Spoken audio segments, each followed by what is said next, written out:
News? Panic.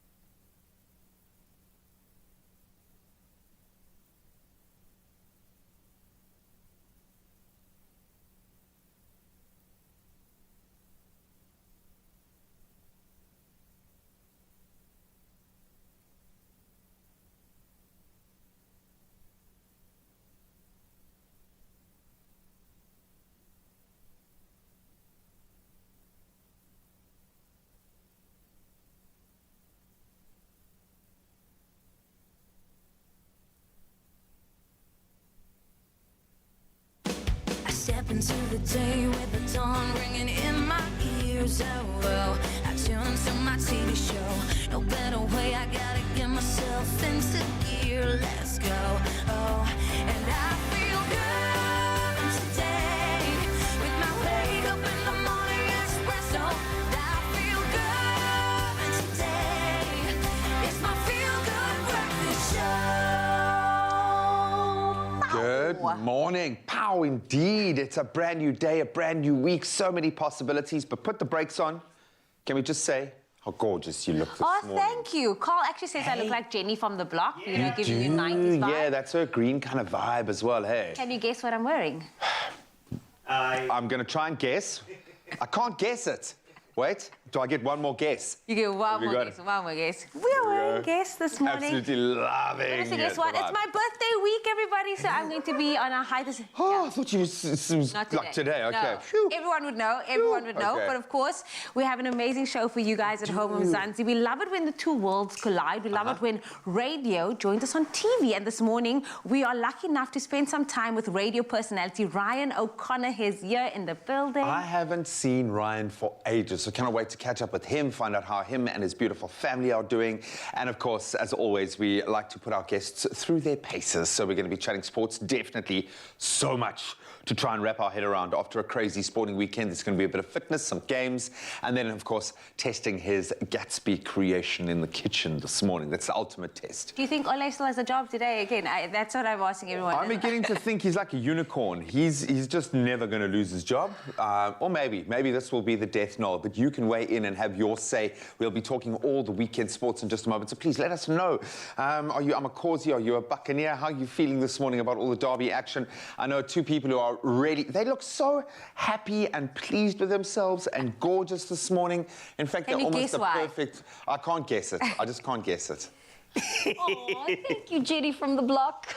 She does such a jailer. I feel like you came off the red carpet that one year where she had to put the tape underneath the dress. Anyway, that's fine. Hi, my name is Carl Wasty. And I'm Zoe Brown. That's right. Different voice today. But I like it. You know what I like about... Okay, so here's the thing. Zoe's got this another voice, though. So we kind of like mafia bosses today. We just want to tell you, thank you so much for joining us here on Expresso, your feel-good breakfast show. That's how I go. Well, should we see what's happening on social media? You should do that. Let's tell them what they need to hear. Well, the festive season is fast approaching, and we want to know from you, what is your family's favorite festive recipe? It's all about family. Tell us what the recipe is on the Facebook page. We'd love to give you a shout-out on your Feel Good Breakfast Show on S3. And don't forget that hashtag Expresso Show. That's right. Let's use a voice right now and go over to Jenny from the block with your latest in news. Thank you guys so much, and I'll start with these national news headlines. Eskom yesterday said stage 2 load shedding would continue throughout the week until 5 a.m. on Saturday morning. It added that since the power system remains volatile and unpredictable, higher stages of load shedding may be required. Eskom says the nationwide power outage in Zambia over the weekend is affecting the entire southern Africa, including imported power from Cahora Bassa. Meanwhile, City Power had earlier said it had sufficient additional power supply capacity to exempt Johannesburg residents from load shedding. And then meanwhile, health officials in the Western Cape have said they had to make use of backup batteries and generators to ensure COVID-19 vaccine sites continued operating despite rolling blackouts. The Provincial Health Department's head of operations, Dr. Sadiq Karim, said thanks to backup batteries and generators, over 20 vaccination sites were able to continue immunizing residents this weekend. Officials have also been driving out to rural areas and setting up pop-up vaccine sites for smaller communities. Karim said these sites are also protected by alternative power storage. And then looking to news further abroad, at least 98 people have lost their lives and some 100 are being treated in hospitals after a massive explosion occurred when a fuel tanker collided with a lorry in Sierra Leone's capital, Freetown. The vehicles collided at a filling station and the drivers, noticing a leak, exited their vehicles and warned everyone to stand clear. The explosion occurred when people tried to collect fuel. Vice President Mohammed Julda Jallow said it was a national disaster and that the injured would receive free medical treatment. And then President Joe Biden says U.S. forces will end their combat mission in Iraq by the end of this year, but will continue to train Iraqi military. The announcement came after Biden held talks with Iraqi Prime Minister Mustafa al-Kadhimi at the White House. There are currently some 2,500 U.S. troops in Iraq, helping local forces counter what remains of the Islamic State group. As well, meanwhile, al-Kadhimi has escaped unhurt after a drone attack on his home inside Baghdad's high-security green zone. The attack came after violent unrest over recent election results. And then finally, when the sheep come marching in. The streets of Madrid were teeming with sheep last weekend as shepherds guided their heads through traditional shepherding paths that run straight through the heart of Spain's capital city. The annual event, which started in 1994, allows shepherds to exercise their right to use traditional routes to herd their livestock from northern Spain to more southerly pastures for winter grazing. However, the route would have taken them through a quiet countryside a few centuries ago, but this time they traversed the busy city. Locals lined the route to welcome back the spectacle, which was cancelled last year because of the COVID-19 pandemic. In addition to being a spectacle with jangling bells and shepherds dressed in traditional garments, Spaniards say it's also a remarkable way to honor their history. After all, a few centuries ago, this shepherding would have been a pretty quiet journey through open land. However, times indeed have changed. On that note, that is where I leave your 6 o'clock news headlines. We will be back on the top of the hour. G is standing by with a first look at the sports headlines.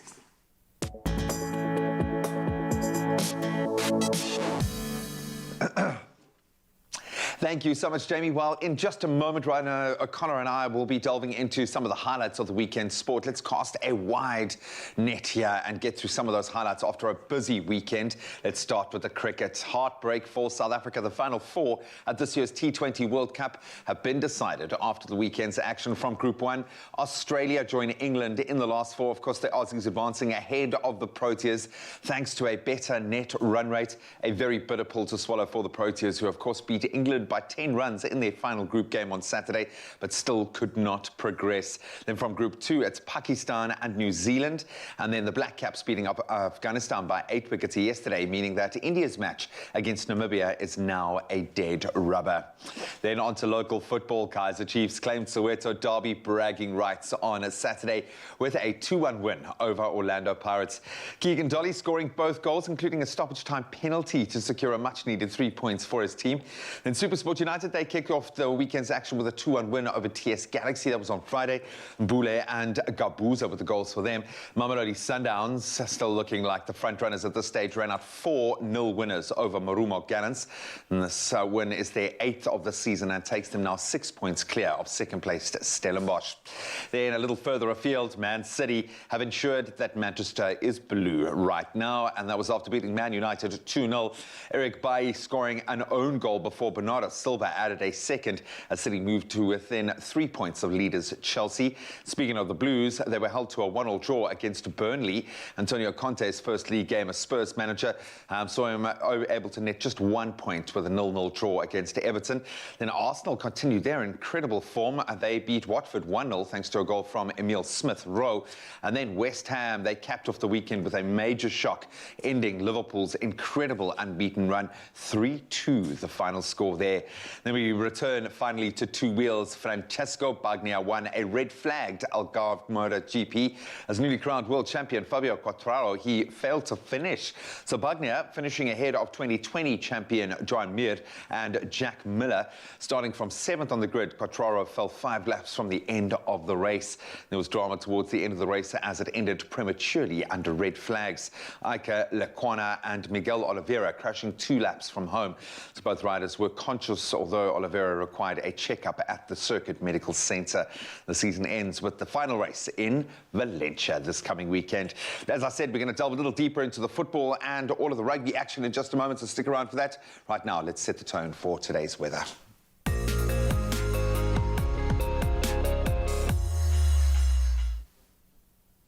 Thanks, G. Well, the South African Weather Service has issued a yellow level 2 warning for severe thunderstorms expected from this afternoon over the southern parts of KwaZulu-Natal, most parts of the Free State, the western parts of the Northwest, the eastern parts of the Northern Cape, as well as the northern parts of the Eastern Cape.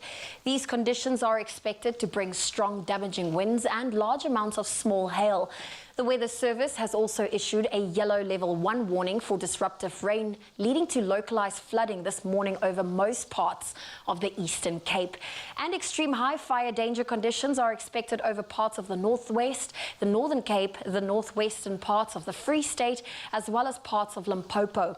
Extremely hot conditions are expected in the low veld of Mpumalanga, as well as Limpopo Valley, where the heat wave will last for at least today. And we urge all residents to take the necessary precautions to keep themselves safe ahead of these expected conditions. And keeping our eyes in the sky, we now move on to our sunrise contributions shared by our Expresso photographers. That is you, the viewer. Now, Nancy Govender from Umkomaas and KZN starts us off this morning with this breathtaking shot of her area, capturing the warm hues stretched across the sky. And then Nick Lombard from Uppington shared this peaceful start to the day overlooking a dam in the area. So thank you for that, Nancy and Nick. Well, let's look at your temperatures. If you're in Polokwane, a low of 19, a high of 32. Mpumbela, 23, reaching a high of 25. Pretoria, 14, 24. Johannesburg, 11, reaching a high of 22. Mahikeng, 10.26, Klerksdorp, 10.26, Kimberley, 18, reaching a high of 25. If you're in Bloemfontein, a low of 6, a high of 24. Richards Bay, 19, reaching a high of 27. Rain can be expected in Pietermaritzburg, 14 is your low, 23 your high. Durban, 18, reaching a high of 24. A rainy day in Mthatha, 11.18. East London, 14, reaching a high of 18. Cradock, 9.17. Gqeberha, 13, reaching a high of 18. If you're in George, 10 is your low, 16 your high. Cape Town, 12.19. Worcester, 6 with a high of 20. Sutherland, 2.11. And Uppington, 12, reaching a high of 24. And that's where I leave your weather for now. You know what I love? I love the fact that we can share a beautiful day. And then also I love the fact that we can actually gift people with storytelling and with rich stories in their own language. And it's time for us to learn the word of the day.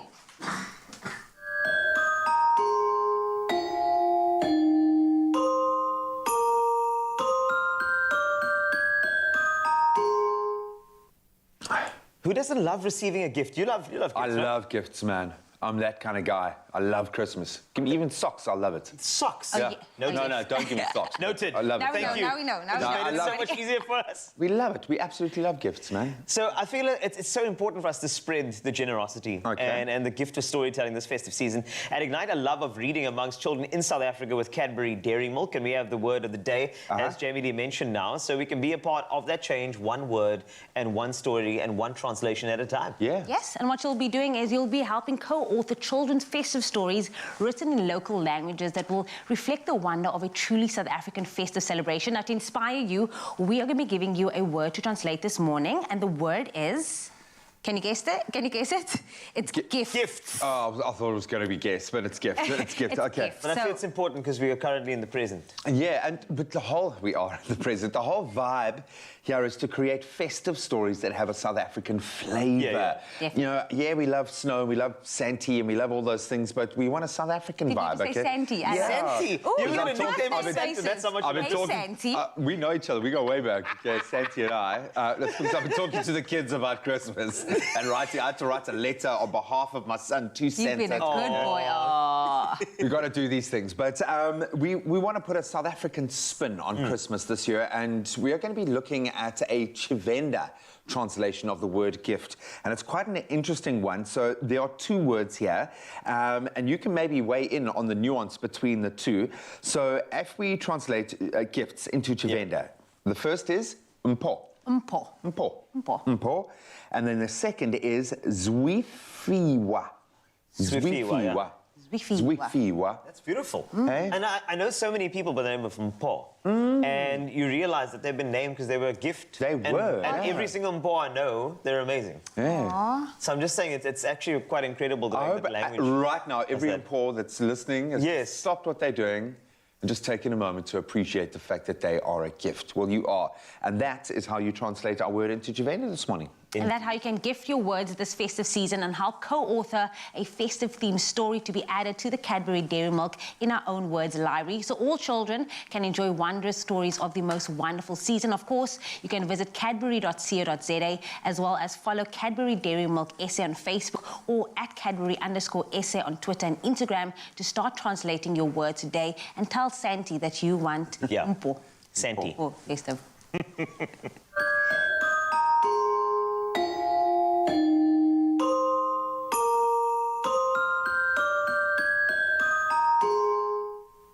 Only you can make my day. This festive season, Safripol, in partnership with the Angel Network and Toy Kingdom, are donating pre-loved toys to underprivileged children again. So, clear out your cupboards and drop off your donation at any participating mall or Toy Kingdom store countrywide and make a child's wish come true. To find out more, visit safripol.com. Giving makes the heart grow fonder. Let's plastic responsibly. Safripol.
Welcome back. You're live with Expresso bright and early on a fresh new Monday morning, and we are feeding fresh this morning. Can you guess that it's all about fashion this morning? Of course, to hit you with facts this morning, in 1981, the Marciano brothers left the south of France to pursue their fashion dreams, and inspired by a European influence, they redefined denim, and one of their first designs was actually a stonewash slim-fitting jean called the 3-zip Marilyn. Can you imagine? I love that, the 3-zip Marilyn. Do you remember it? I suppose they have kind of pioneered the skinny. So over the years, Guess has become a household name, synonymous with a young, sexy, adventurous lifestyle. Love their branding. And as you can see, we are feeling young and sexy today, dressed in original Guess clothing. They've got really awesome printed tees, but it's the fit for me. You look gorgeous this morning. Thank you so much. And we have some great news for everyone, is that Woolworths has actually collaborated with Guess, and you can now shop selected Guess fashion and accessories for both men and women at selected Woolies. So yay, I love that. Well, my stylist and I, we've opted for this short sleeve t-shirt made from a soft organic cotton thread. It feels amazing, just the right kind of stretch, absolutely great. Features a graphic cactus print and a statement logo, which is pretty much the Guess vibe, I think. And then I paired it with some beautiful dark blue jeans, spun from a comfy stretch blend, slim fit cut, but relaxed still, so not too tight and over the top. Yeah. You look ready for the Monday. I know that you have to get ready for a sport, so you're going to go ahead. I'm going to go talk about the Springboks. Yeah, Springboks? we won. Yes, speak about the Springboks, speak about Mapimpi as well, because I watched. I just want you to know that I watched. Cool. I'm going to go join Ryan O'Connor. You explain to them this gorgeousness, this situation that's Thank you so much. So, again, I want to make you inspired for this day ahead. So I opted, myself and the stylist opted for this Celeste satin romper. So this romper is made in a satin fabric that's chic enough for work or play. Again, you can pair this with some heels that like I did for the show today. But again, if you wanted to go with sneakers, you could absolutely do that as well. We have some button closures at the in the front over here, a band collar. You have the big sleeve. So we love a big voluptuous sleeve. It just gives a play on this little suit today. And of course the pleating on the shorts. The best thing, everybody, is that there are pockets. There are pockets. So again, so cute, so chic, ready for this Monday. But like I said, you can shop your favorite Guess fashion and accessories for men and women at selected stores. And of course, again, this is available online and on the app as well. But yeah, can you guess it? We are ready for the rest of the show. Yep, we are ready to meet the man, the myth, the legend. I actually haven't seen him in ages, so it's so good to see him, Mr. Ryan O'Connor. Lekker, how are you? The face of radio is here this morning. Buddy, always good to see you. Geez, yeah. Thriving, hopefully, in these crazy times. Before we talk about the box, how are you, buddy? Good, and got to say healthy, good, and family's all doing well. And just loving the amount of sport, seeing some kind of normality back in the stadiums around the world. Hearing the cheer. Hearing the cheer, feeling the gees. And it's great, it's great. I'm looking forward to some local sport in South Africa. Exactly. Look, baby steps, but we are almost there. And I think just go and get vaccinated. Please just help the cause in that sense. Well, it's always great to have cheering fans, but when those cheering fans, 99% of them are cheering against you. The Welsh. A tough prospect. Let's talk about what was, I think, a very difficult challenge for the Springboks, taken into account, because I know, form and history and means nothing going into a game, but it does against Wales. We've struggled to beat them at this ground, and we dug deep despite a bit of an ugly first half, too many penalties. How did you feel about that win? We had to grind it out. We had to grind it out. I think we were very lucky at the end. I think we relied on experience and some great form from somebody who's won 2 World Cups for us. You cannot, ignore that. And he had never lost to Wales, Never lost. So. So that kind of played tough. But that first half, to your point, the Welsh domination in that first half, we were lucky to go into that half time with that score as it was. I think that Wales were very unlucky in the first half. Dominated. We bounced back the second half, but you've got to talk about those pack strengths. The South African forwards really were the defining factor in that game. Literally pushed the Welsh off their feet, and as much as they like to dig in, a lot of those big boys love to farm out in Wales. They're not afraid to dig into the dirt. No, completely. And we just we pushed them over. We talk about that guy who's won 2 World Cups for us. Frans Steyn, how good does it make you feel? And first of all, the fact that he came on so early on as almost a surprise when Damian Willemse sadly was injured, getting a rare start. You know, being the age that we are, how awesome is it to see Frans Steyn performing like he did? He looked like a 21-year-old. Absolutely. He's got that same expression all the time, like I'm here to do work, and that work is rugby, and if you get in my way, I'm going to push you over. So, I mean, you know, he had a phenomenal sub, a super sub to come on. But Sia Khaleesi, the bus. Beast. What an impact player he was in the game. Completely. In defence, Titanic. Oh. Just that one section of play in the second half where he stormed through half the Welsh team.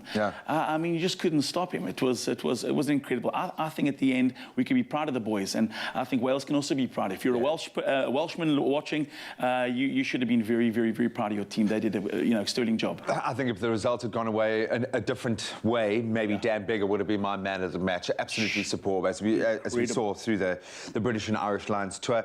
Up against Scotland, any fears there? We should continue our dominance of the North, eh? Oh, did you watch Scotland on the weekend? I mean, against Australia, that was incredible.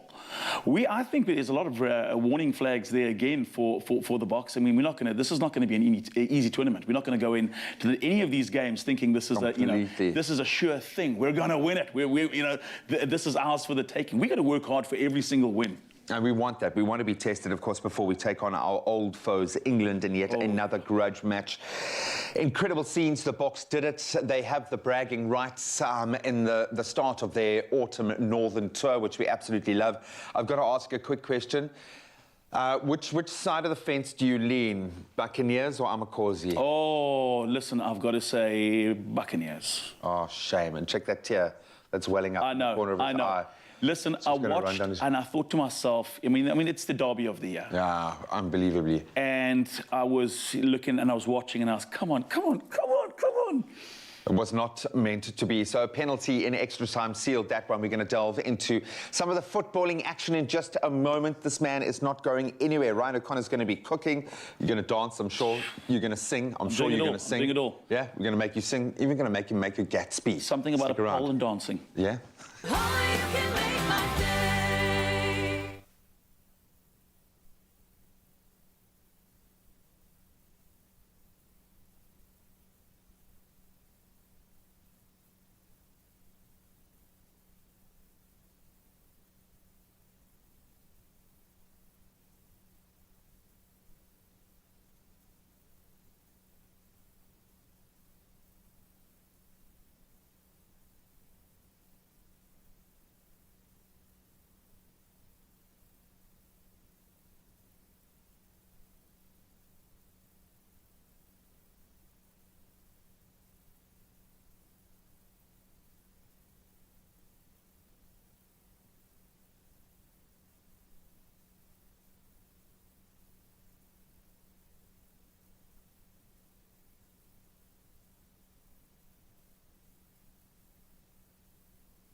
It's my feel-good breakfast show. Welcome back. You are live with Expresso as we continue to delve into what was a bumper weekend of sport. Another Soweto derby has come and gone with Kaizer Chiefs picking up the win and, of course, the bragging rights. And I'm sure there's been a lot of bragging going on this weekend. With us to chat a little bit more about the game and footy in general is Heart FM Drive show presenter Ryan O'Connor. Hello. I'm sorry that this wasn't the best outing for you, my friend. It was a terrible weekend. Well, first Orlando Pirates and then Liverpool last night. It was not a Are great... you a Liverpudlian? I'm a Liverpudlian. Some would say Liverpool, but... Okay, we can just leave it there, really. Yeah, Just really, end yeah, this. done it. Yeah. No, look, I'm Spurs, so I'm in a weird place at the moment.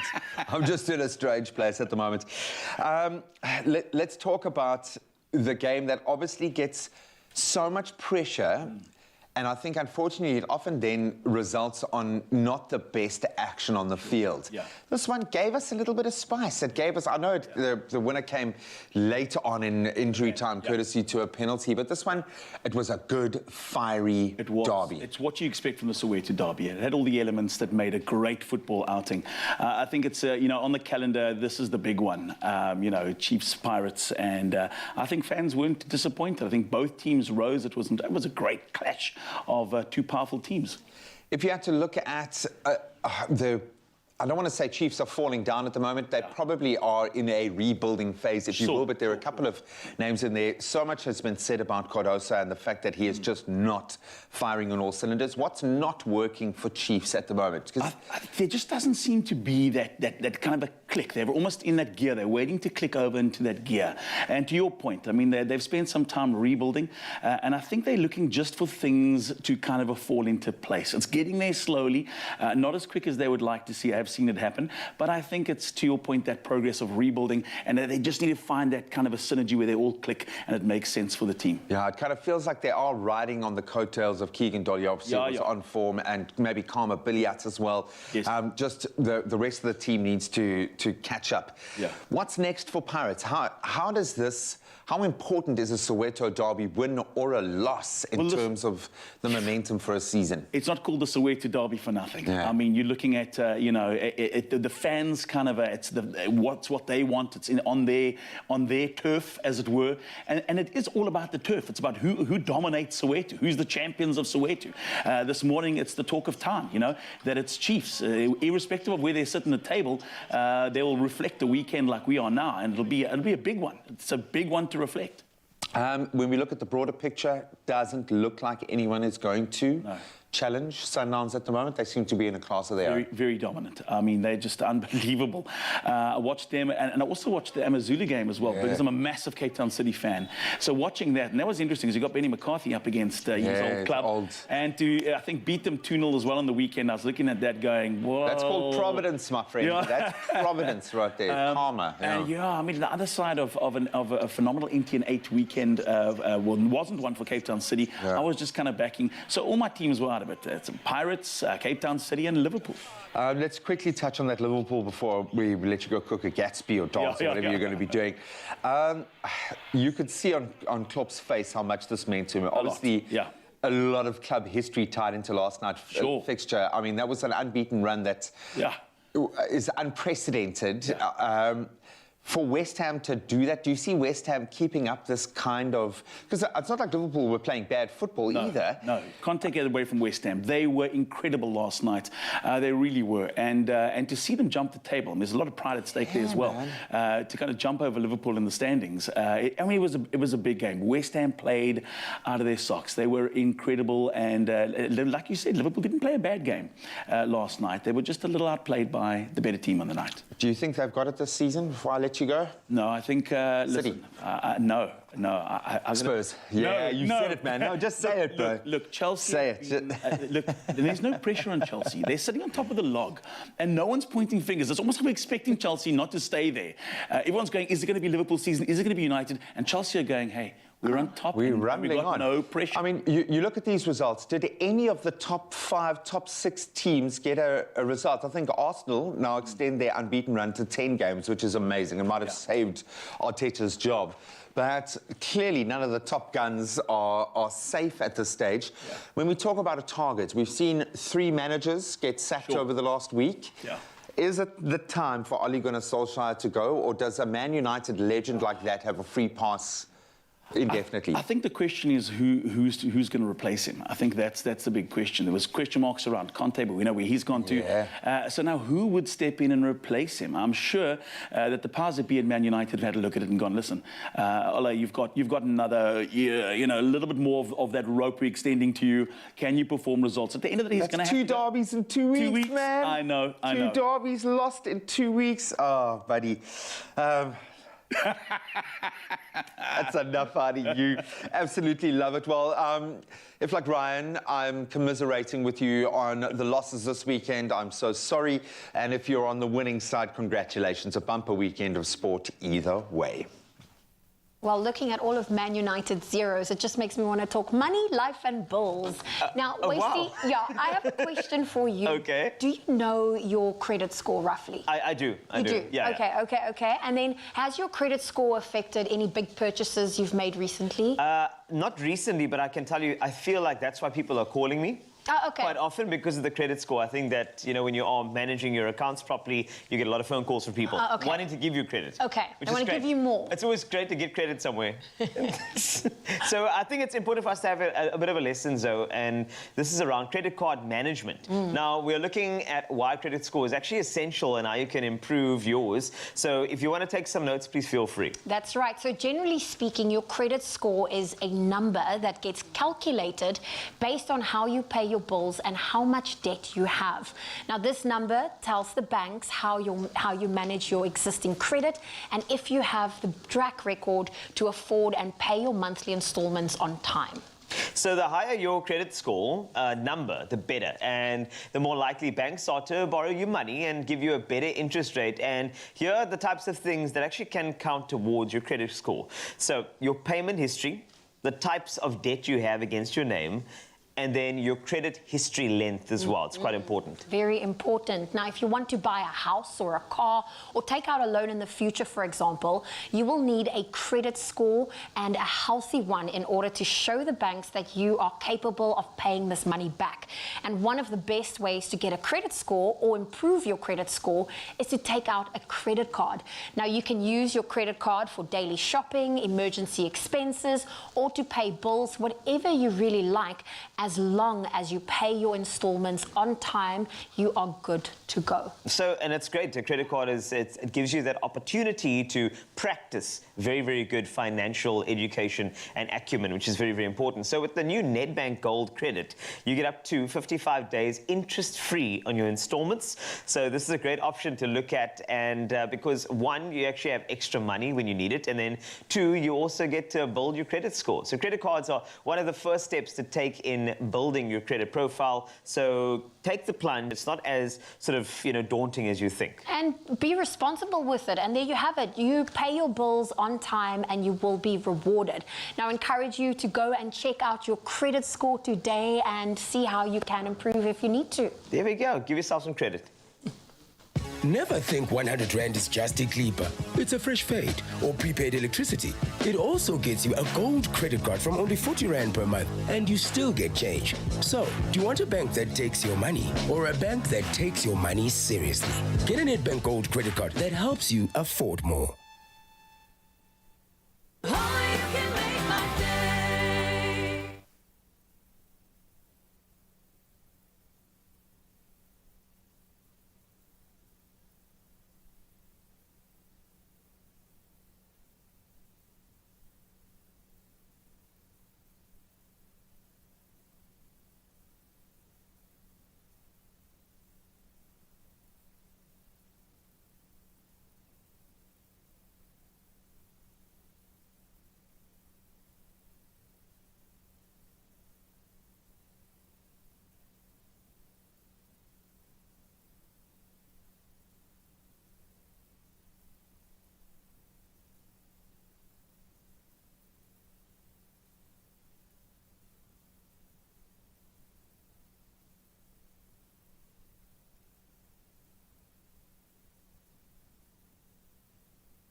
simple as CBD should be. It's my feel-good breakfast show.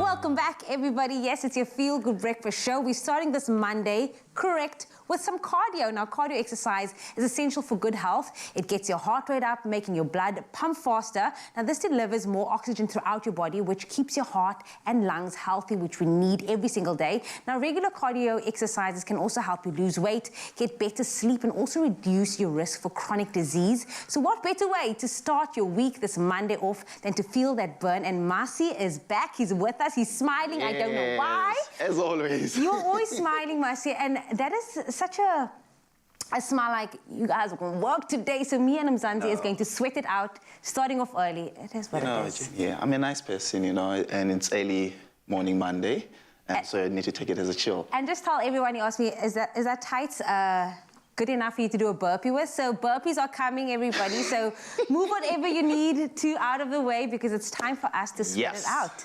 All right. So, Jimmy, let's start by activating the body first. I just want you to just jog on the spot. There you go, just to loosen activate. up. Just slightly twist. Just slightly twist. Yes. I can do this. If this is the pace for the entire workout, I can do this for 3 hours. Only a nice way to activate your body.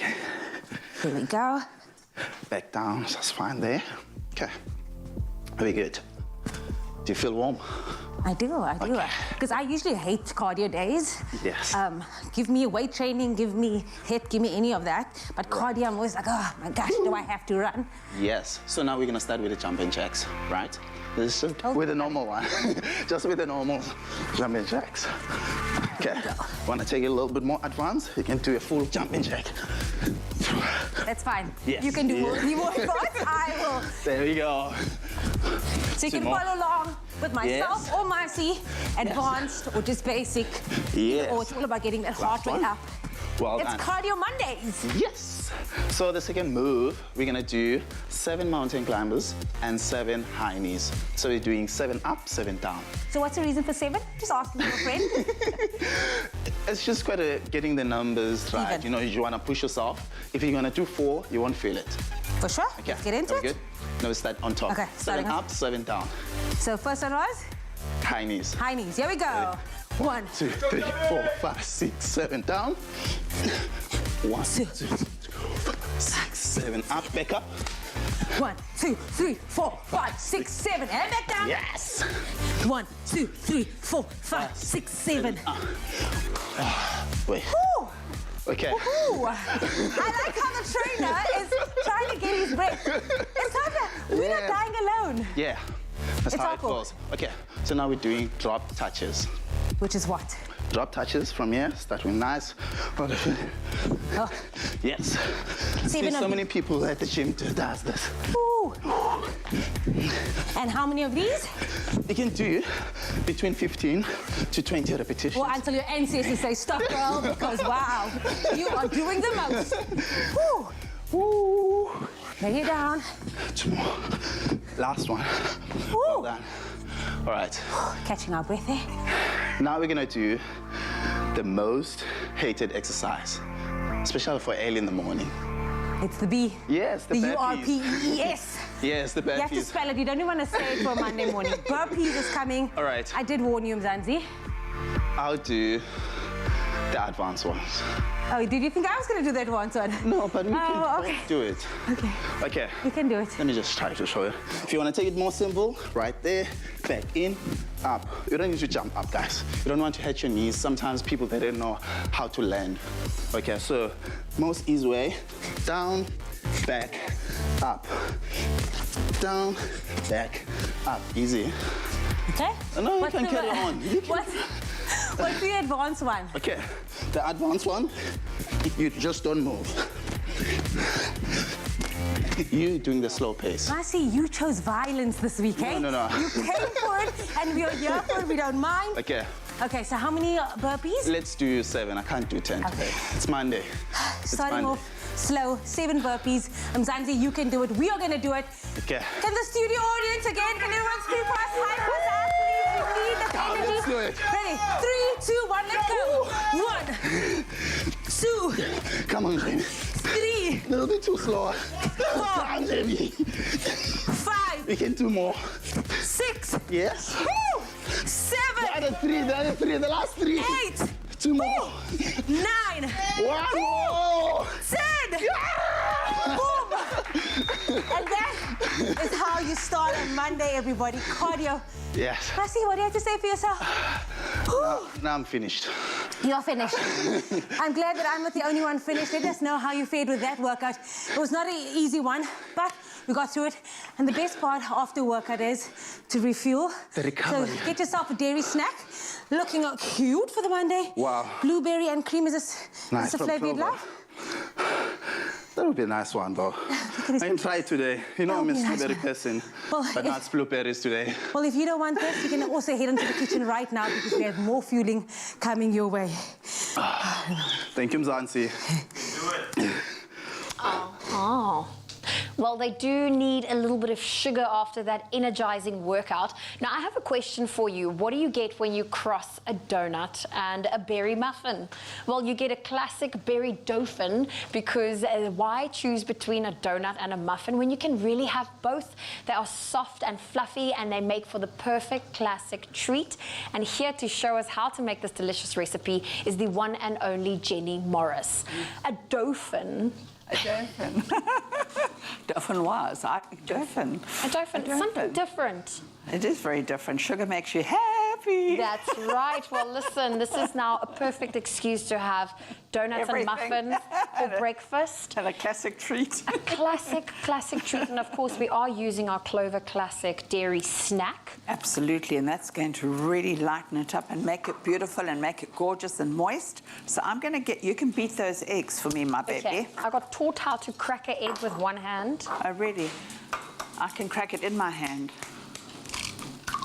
Oh, you're such a There we show-off. go. You're such a show-off girl. I'm very impressed with you. Thank you. I was very proud of that moment. There we go. Okay, so what I have here is I've got some vanilla, I've got some lovely melted butter.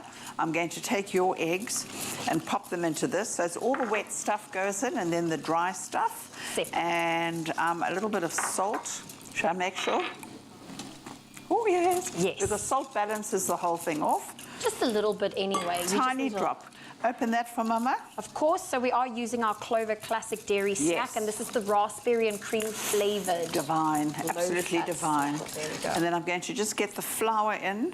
Sift your flour, it'll make it even more fluffy. Okay. And I'm going to just put this in. This is going to like really bury it up and make it delicious. And you know, yogurt does wonderful things. I have in to a show, bag. this show has shown me how easy it is to incorporate different, you know, dairy snacks into Yes. your recipes. Yes. What's great about this recipe is these dauphins uses a method to, you know, of a baked donut, but then it gets baked in a muffin tin. So that's where the name comes from, the dauphins. Oh, I see. Well, okay, you know what? You're never too old to learn. True. And I say, if you think you know everything, you're stupid. Ooh, Yeah, you're well, never there too we old to have learn. it. Donuts. No, Dauphin nuts. Dauphins. Dauphins. Dauphins, donuts and Dauphins. muffins. Well, these Clover Dairy Snacks is a berry smooth. It's delicious and it's creamy, and it is available in blackberry and cream, raspberry and cream, and blueberry and cream. I like All the the different raspberry. Oh my goodness me! I absolutely love a raspberry. I'm getting berry Look at smells this. coming through. But this is what's doing it. This is Okay. like really giving it the oomph. So I'm going to just take this, and when you're filling any kind of little muffin tin, only do it like that far from the top because Like it needs space. 2/3. Yes, because it needs space too. So we're going to just fill these up. And then they're going to pop into the oven. And what I'm going to do, though, is I'm going to tempt you and be very nice to you. I'm going to give you this one. Oh, fabulous. And just feel that. Thank my you. hands are clean, my hands are sterilized, It's so don't. soft, it's fresh. I'm going to break it open. Oh, look at that. Woo! You get your blueberries, your fresh strawberries. Happy mouth. This is really good. It's soft, it's fluffy, it's sweet. Okay. And it looks like a dauphin. A dauphin. A dauphin. A donut muffin. There we go. Well, if you want to get your hands on these classic berry dauphins, it is available on our website, expressoshow.com. Jenny, I love being in the kitchen with you. I know you're going to be here the whole morning. Yes, I am. I can't wait. Can't wait. Here's our breakfast. It's good. Just look at those blueberries. Aren't they delicious? So, we've had classic fashion from Timby, classic cars, thanks Chad, and we've seen classic hairstyles. And you, Michael? Classic. A classic range from Clover. Timeless taste. Made with love by Clover. All right, from the kitchen to the kitchen. Let's stay right there, and I'm hoping that's your happy place. I'm speaking right now to all aspiring bakers out there. Something big is coming to Expresso this holiday season. It's very big. It's very big. Golden Cloud and Beacon Treats are on the search for South Africa's best baking duo, and it's all happening right here on your Feel Good Breakfast Show. Do you love your baking? Do you love baking with your child, with your grandchild, a nephew, or a niece? Let's see if you have what it takes to make the winning baking pair. So keep your eyes firmly glued to your TV screens this coming Friday, the 12th of November, for the official launch. Now, all the details will be revealed soon, so spread the word and start warming up those ovens, and let's create something together. Those jelly tots. You want to have a jelly tot? I'm having a jelly tot.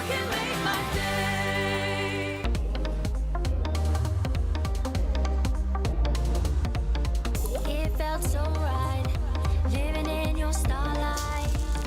From out of sight, it came and changed up my life. Time to shine so bright, living in your starlight. No, it feels so right when you light up my life. Could have been that club on any day, never there to take my breath away. Always here but never wanna stay. Never glad you took my breath away.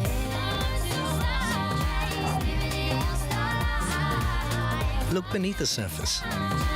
It's either Caesar stone or it's not.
When last have the three of us been together? Let's do it. We will be able to roll this out pretty much immediately. I've got this. You both better be on that plane tomorrow.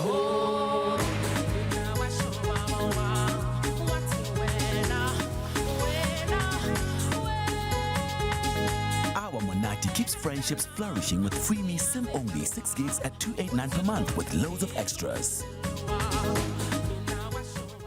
It's my Feel Good Breakfast Show. Happy Monday. Welcome back to your Feel Good Breakfast Show. This is Expresso, you're live on S3. And if you're a lover of ballet, then you're in for a treat, because from the 19th of November till the 4th of December, an aspiring, uplifting and joyful selection of short productions by some of South Africa's best-known choreographers will be staged at Peter Turin's Theatre on the Bay. It's going to be epic. Very exciting. And joining us in studio to tell us a little bit more about it is Robin Taylor, who is the trustee of the SA National Dance Trust, and Sean Boven, who is one of the choreographers of the show. Good morning and welcome. Thank you for having us. Sean, I'm going to start off with you. I mean, this pandemic has probably hit the arts industry the hardest. I mean, for so long, there was no opportunities to go to the theatre. We've missed concerts, we've missed shows, and now this is coming along. What does a collaborative effort like this means to particularly the arts and the dancers? Well, I think most dancers haven't danced for 18 to 20 months, and choreographers have been out of work. I mean, I haven't worked since March last year, 2020. So this is an excellent platform to have the dancers get back onto stage. And I actually take my hat off to them because for 18 months they've kept themselves training, whether it's in a kitchen or like in their bathrooms doing jetés down the driveway, whatever they've done, they've kept themselves fit enough. So I think Sant has provided an opportunity for them to get back on stage and actually bring a little bit of lightness into some of the dark days that we've had in the last 18 months. So most definitely. I think it's an excellent opportunity to, well, for them to work. Yeah. And this is a time we have to collaborate, and we also have to rely on some great organizations like the one that you're a part of, Robin, which is South African National Dance Trust, which is, as you said, Sant. Yes. And I like it because, you know, it's been a long time, and like sands through the hourglass. So are the days of our performances. Just not sand that. I'd love to know about what you guys do and how you've been able to nourish the industry, promote the performances, try and re-stimulate it so we can get back to this point where we can enjoy some good cultured, dance performances. What is it that you guys do? So when Sant was established in 2009 by Mike Bazaza, Veronica Paper and myself, the intention was to create a body that would be able to assist and support all dance in South Africa for various purposes, whether it's education or collaborative performances or audience development. Yeah. And we've managed to successfully do that over the years. But now, of course, with lockdown and COVID, last year we thought this is going to be necessary when we come out of it. And it's going to need to be something joyful and happy and inspiring, not only for the dancers, but for the audiences, to get that sense of, oh, this feels wonderful again. And so hence we embarked on this project, and fortunately all our wonderful choreographers were available. And yeah, we found this company of great dancers from across South Africa, and here we are, but with restrictions. It's not just free for all. No. We still are very, concerned about keeping things safe, and the audiences are socially distanced. So, but it's still a wonderful, happy, joyful occasion. And it is going to be amazing. And with these different small productions coming together, what are they all about? So it isn't per se a story.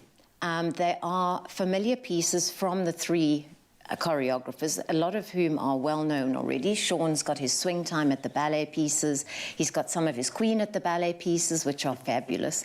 And then Veronica Paper has got her Orpheus in the Underworld, which is a comedic ballet that she's doing an excerpt from. And Adele Blank, who's a more contemporary choreographer, is doing Mad Dogs, which is also quite a well-known dance piece. And then they've got new pieces as well. So it's just a lovely combination of various dance. And I think it's great because I feel like everybody's assembled together for this moment, because I'm sure you choreographers, you must have been on the phone back and forth sometimes, but never like this, never actually saying, this is the stand we're taking. We are getting together and we're making something happen. How is it for you, Sean, to look at all these other various, distinguished choreographers and say, we're actually working together on a project? It feels like that. How powerful is that for you? I think it's been amazing because I've actually worked for Veronica and for Adele. I was in KPAB, the previously known Cape Town City Ballet. I was with Veronica, she was my director, and Adele was also my director, so I'm a bit of the lackey. But both the women, I'm actually so honoured to work with them, and we all have different processes of how we choreograph, and I think it's been interesting to watch them choreograph, and especially with their new works, and I think it's pulling together something that's needed in the arts, It is needed. Yes, and it's beautiful at the ballet. That is what it's called. And it's going to be from the 19th of November till the 4th of December. How can people make sure they stay up to date so that they can get their tickets and support It's Beautiful at the Ballet? Tickets available from CompuTicket or Theatre on the Bay. Sant website or Sant Facebook pages. Yeah, it's out there. Every time you say Sant, I think of Santa, and it just brings joy and happiness. Well, and that's Santa's exactly bringing what you you're joy doing. at the end of the year. That's it. It's Dance and Santa. But congratulations for getting this up, and we'll support it any way we can. I think this type of thing shouldn't be taken for granted. Dance is an expression, and expression is freedom. So let's give people some freedom. Yeah, thank you. Thank you for having us. Thank you so No much. problem. Fantastic. We're mixing business with plie here on your Feel Good Breakfast Show. Let's stand by for a bit of news. Jamie Lee is there, just there for you, for all the news from around the world. Well, the time now is just 7 o'clock. Time to have another look at those news headlines, starting with your national headlines. The National Institute of Communicable Diseases says 13 people have succumbed to COVID-19 in the past 24 hours. The test positivity rate is 0.8%. Meanwhile, more than 23 million COVID-19 vaccine doses have been administered in South Africa so far, the Health Department says, as it targets 1 million more inoculations this week. A new study says the risk of dying of COVID-19 is 20 times higher among people who are not vaccinated than those who have had the double jabs. And then Eskom yesterday said that stage 2 load shedding would continue throughout the week until 5 a.m. on Saturday morning. It added that since the power system remains volatile and unpredictable, higher stages of load shedding may be required. Eskom says the nationwide power outage in Zambia over the weekend is affecting the entire southern Africa, including imported power from Cahora Bassa. Meanwhile, Joburg City Power earlier said it had sufficient additional power supply capacity to exempt Gold City residents from load shedding. Then looking to news further abroad, the US is reopening its borders today to double-jabbed foreign visitors, ending a 20-month entry ban. The ban has affected non-US citizens from over 30 countries, separating families and stalling tourism. Airlines are expecting a flood of visitors as the restrictions are lifted. Under the new rules, foreign travelers will need to show proof of vaccination before flying, get a negative COVID-19 test result within 3 days of traveling, and hand over their contact information. They will not have to quarantine. And then staying with international news, at least 98 people have lost their lives and some 100 are being treated in hospitals after a massive explosion occurred when a fuel tanker collided with a lorry in Sierra Leone's capital, Freetown. The vehicles collided at a filling station. The drivers, noticing a leak, exited their vehicles and warned everyone to stand clear. The explosion occurred when people tried to collect fuel. Vice President Mohammed Julda Jallow said it was a national disaster and that the injured would receive free medical treatment. And then finally, sad news from the world of entertainment. 8 times Grammy Award nominee rapper Travis Scott says he is devastated by the deaths and injuries at his Astro World Festival on Friday night and has pledged total support to the police. At least 8 people have lost their lives and some 300 were treated for injuries after a crowd surge on the opening night of the musical event in Houston, Texas. The victims were aged between 14 and 27. Some 50,000 people were attending the 2-day outdoor event, which was immediately cancelled. Meanwhile, police in Houston have opened a criminal investigation into the deaths, as well as investigating reports that somebody in the audience had been injecting people with drugs. Astroworld is an annual event held since 2018, though it was cancelled last year because of the COVID-19 pandemic. 29-year-old Scott made his big breakthrough in 2013 and has since had 8 nominations for Grammy Awards. He has a child with celebrity socialite Kylie Jenner, who also attended the festival. Unfortunately, on that sad note, that is where I wrap your 7 o'clock news headlines. G is standing by with another look at the sports.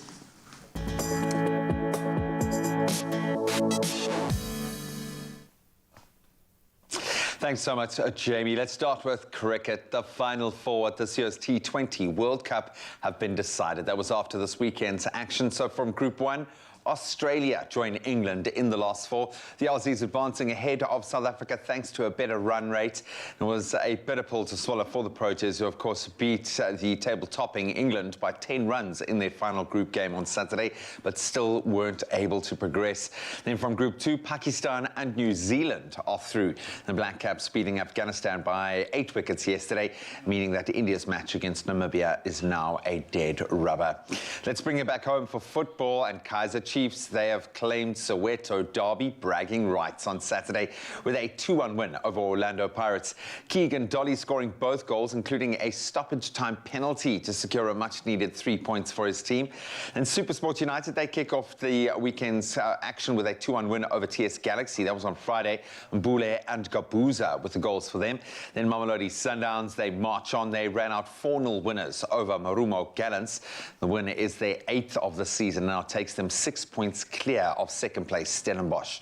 And then a little further afield, but staying with football, Man City have ensured that Manchester is blue this morning. That was after beating Man United 2-0. Eric Bailly scoring an own goal before Bernardo Silva added a second. The City moved to within 3 points of the log leaders Chelsea. And speaking of the Blues, they were held to a 1-1 draw against Burnley. And Antonio Conte's first league game as Spurs manager ended in a 0-0 draw against Everton. And Arsenal continued their incredible unbeaten run. And they beat Watford 1-0 thanks to a goal from Emile Smith-Rowe. And then West Ham, they pulled off the shock of the weekend. They capped off the weekend's action with a very memorable 3-2 win over Liverpool. Then finally, returning to two wheels, Francesco Bagnaia won a red-flagged Algarve MotoGP as newly crowned world champion Fabio Quartararo failed to finish. So Bagnaia finishing ahead of 2020 world champion Joan Mir and Jack Miller. Starting from 7th on the grid, Quartararo fell 5 laps from the end of the race. There was drama towards the end of the race as well, as it ended prematurely under those red flags. Iker Lecuona and Miguel Oliveira crashing 2 laps before home. So both riders were conscious, although Oliveira did require a checkup at the Circuit Medical Centre. Now the season ends with the final race in Valencia this coming weekend.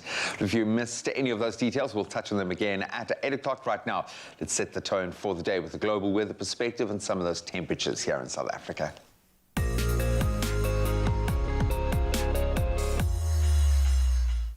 Thank you, Graham. And we're going to look at some news. Some 100,000 people marched this weekend in Glasgow, Scotland, in the Global Day of Action for Climate Justice to demand stronger action with regards to the climate crisis. Now, the protest was the largest thus far during the COP26 summit. Teen climate activist Greta Thunberg joined in but did not speak, leaving activists such as Vanessa Nakata of Uganda to rally citizens to demand action. Similar events also took place in another 100 countries, including Kenya, Turkey, France, Brazil, Australia, and Canada. And 21 protesters from Scientist Rebellion were arrested after chaining themselves together on the King George V Bridge in Glasgow's city centre. Charlie Gardner of the Durrell Institute of Conservation and Ecology said scientists could not rely on our leaders to save us anymore and had a moral duty to act. He said some 15,000 scientists had declared there is a climate emergency, but most people aren't acting if this is so. Now, from climate news, we look at our sunrise views that was sent in by you, our Expresso viewers/photographers. Now, for our 7 a.m. update, we have Roxy Mays from Gqeberha capturing this creative and silhouetted image as the day begins. And then Sumalan Moodley from Pietermaritzburg took this beautiful and also silhouetted shot overlooking the city. Now, we love the glow in between the clouds. Thank you for that.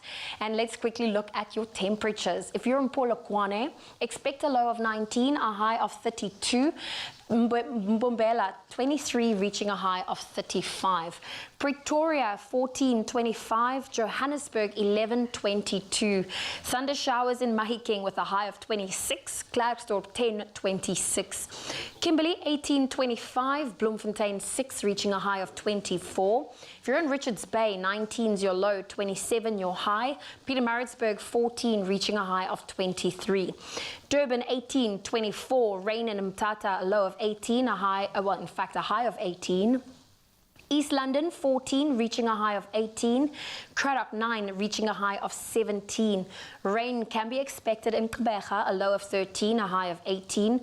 George, 10, reaching a high of 16. Partly cloudy conditions in Cape Town with a high of 19. Worcester, 6, reaching a high of 20. Sutherland, 2, 11. Uppington, 12, reaching a high of 24 degrees Celsius. Well, that's where I leave your weather for now. A final update coming your way at 8 o'clock. Well, the festive is slowly approaching, and we're asking you on social media, what is some of your family's favorite recipes? Maybe you want to share that with us. Carl, I know you are a cook in the kitchen, so you have probably a long list of recipes. So, I mean, I think I just like experimenting and trying different things, you know, when it comes to the trifle or the way the gammon is done or whatever that may be, but... Tell them about the mustard. Well, I mean, obviously, like the next day, I feel like the recipes that you make are best enjoyed the next day on Boxing Day, where you've got, like, you know, those thickly spread mustard on on white bread the next day for Boxing Day. I think it's great. But your recipes are great because you never know. We could actually be trying them in our kitchen sometime near the festive season. So let's take a look at what you've had to say. William Jumat, you're first. Good morning, y'all. I like that, y'all. Y'all. Have a blessed day and a week full of blessings. My favorites during festive season is trifle, preach, yes, pudding, and then I've actually never heard of lasagna being a prominent dish during the festive. Never. However, if you want to let go of what is a tough year, then I'd say lasagna is a good way to go. But you know what? There's something about festive. No one judges you what you eat in the morning. True, you could have trifle at like 6 o'clock in the morning. That's And very people are true. like, it's okay, it's festive, yay! So Kopano Malachi says, good morning, my favorite is pap, vlees, and chakalaka. Oh, that is a Yes, staple. man. Staple. I'm actually on board with that. I'm going to give it a shot. I want to try something there. Then Tiny, good morning, Express Familia. My favorite festive food, stuffed snook, fried chicken, potato wedges, lasagna and Greek salad, roasted veggies, and grilled chicken wings. Did you feel that? I think they're just trying to make us so hungry. I'm starving now, thank you. Now I need to go break my intermittent fasting. You better, but you know, festive season is approaching, and the thing is, if you've got a great recipe you want to share, even post a picture if you want to on the Expresso Facebook page. Who knows, we could be trying it in our kitchen. Nespresso new Virtuo, with a single touch and innovative technology for a generous crema and unique moments to share. Virtuo, standards are meant to be broken. Nespresso, what else?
South Africa, it is time to rise up as we continue the fight against the spread of COVID-19. Whether it's following social distancing protocol or getting the vaccination, now is the time to show Mzansi how much you care. To celebrate and commemorate just how far we've come as a country, we want you to get up and dance.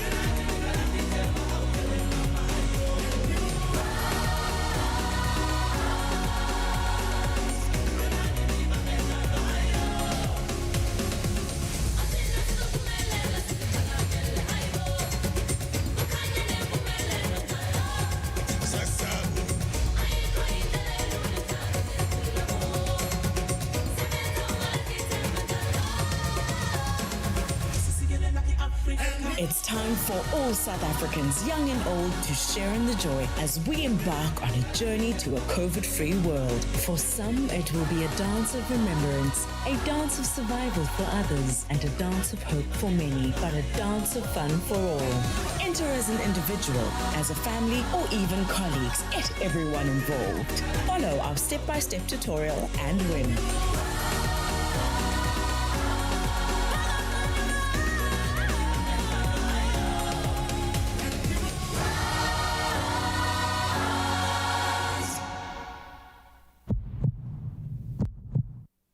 It's my feel-good breakfast show.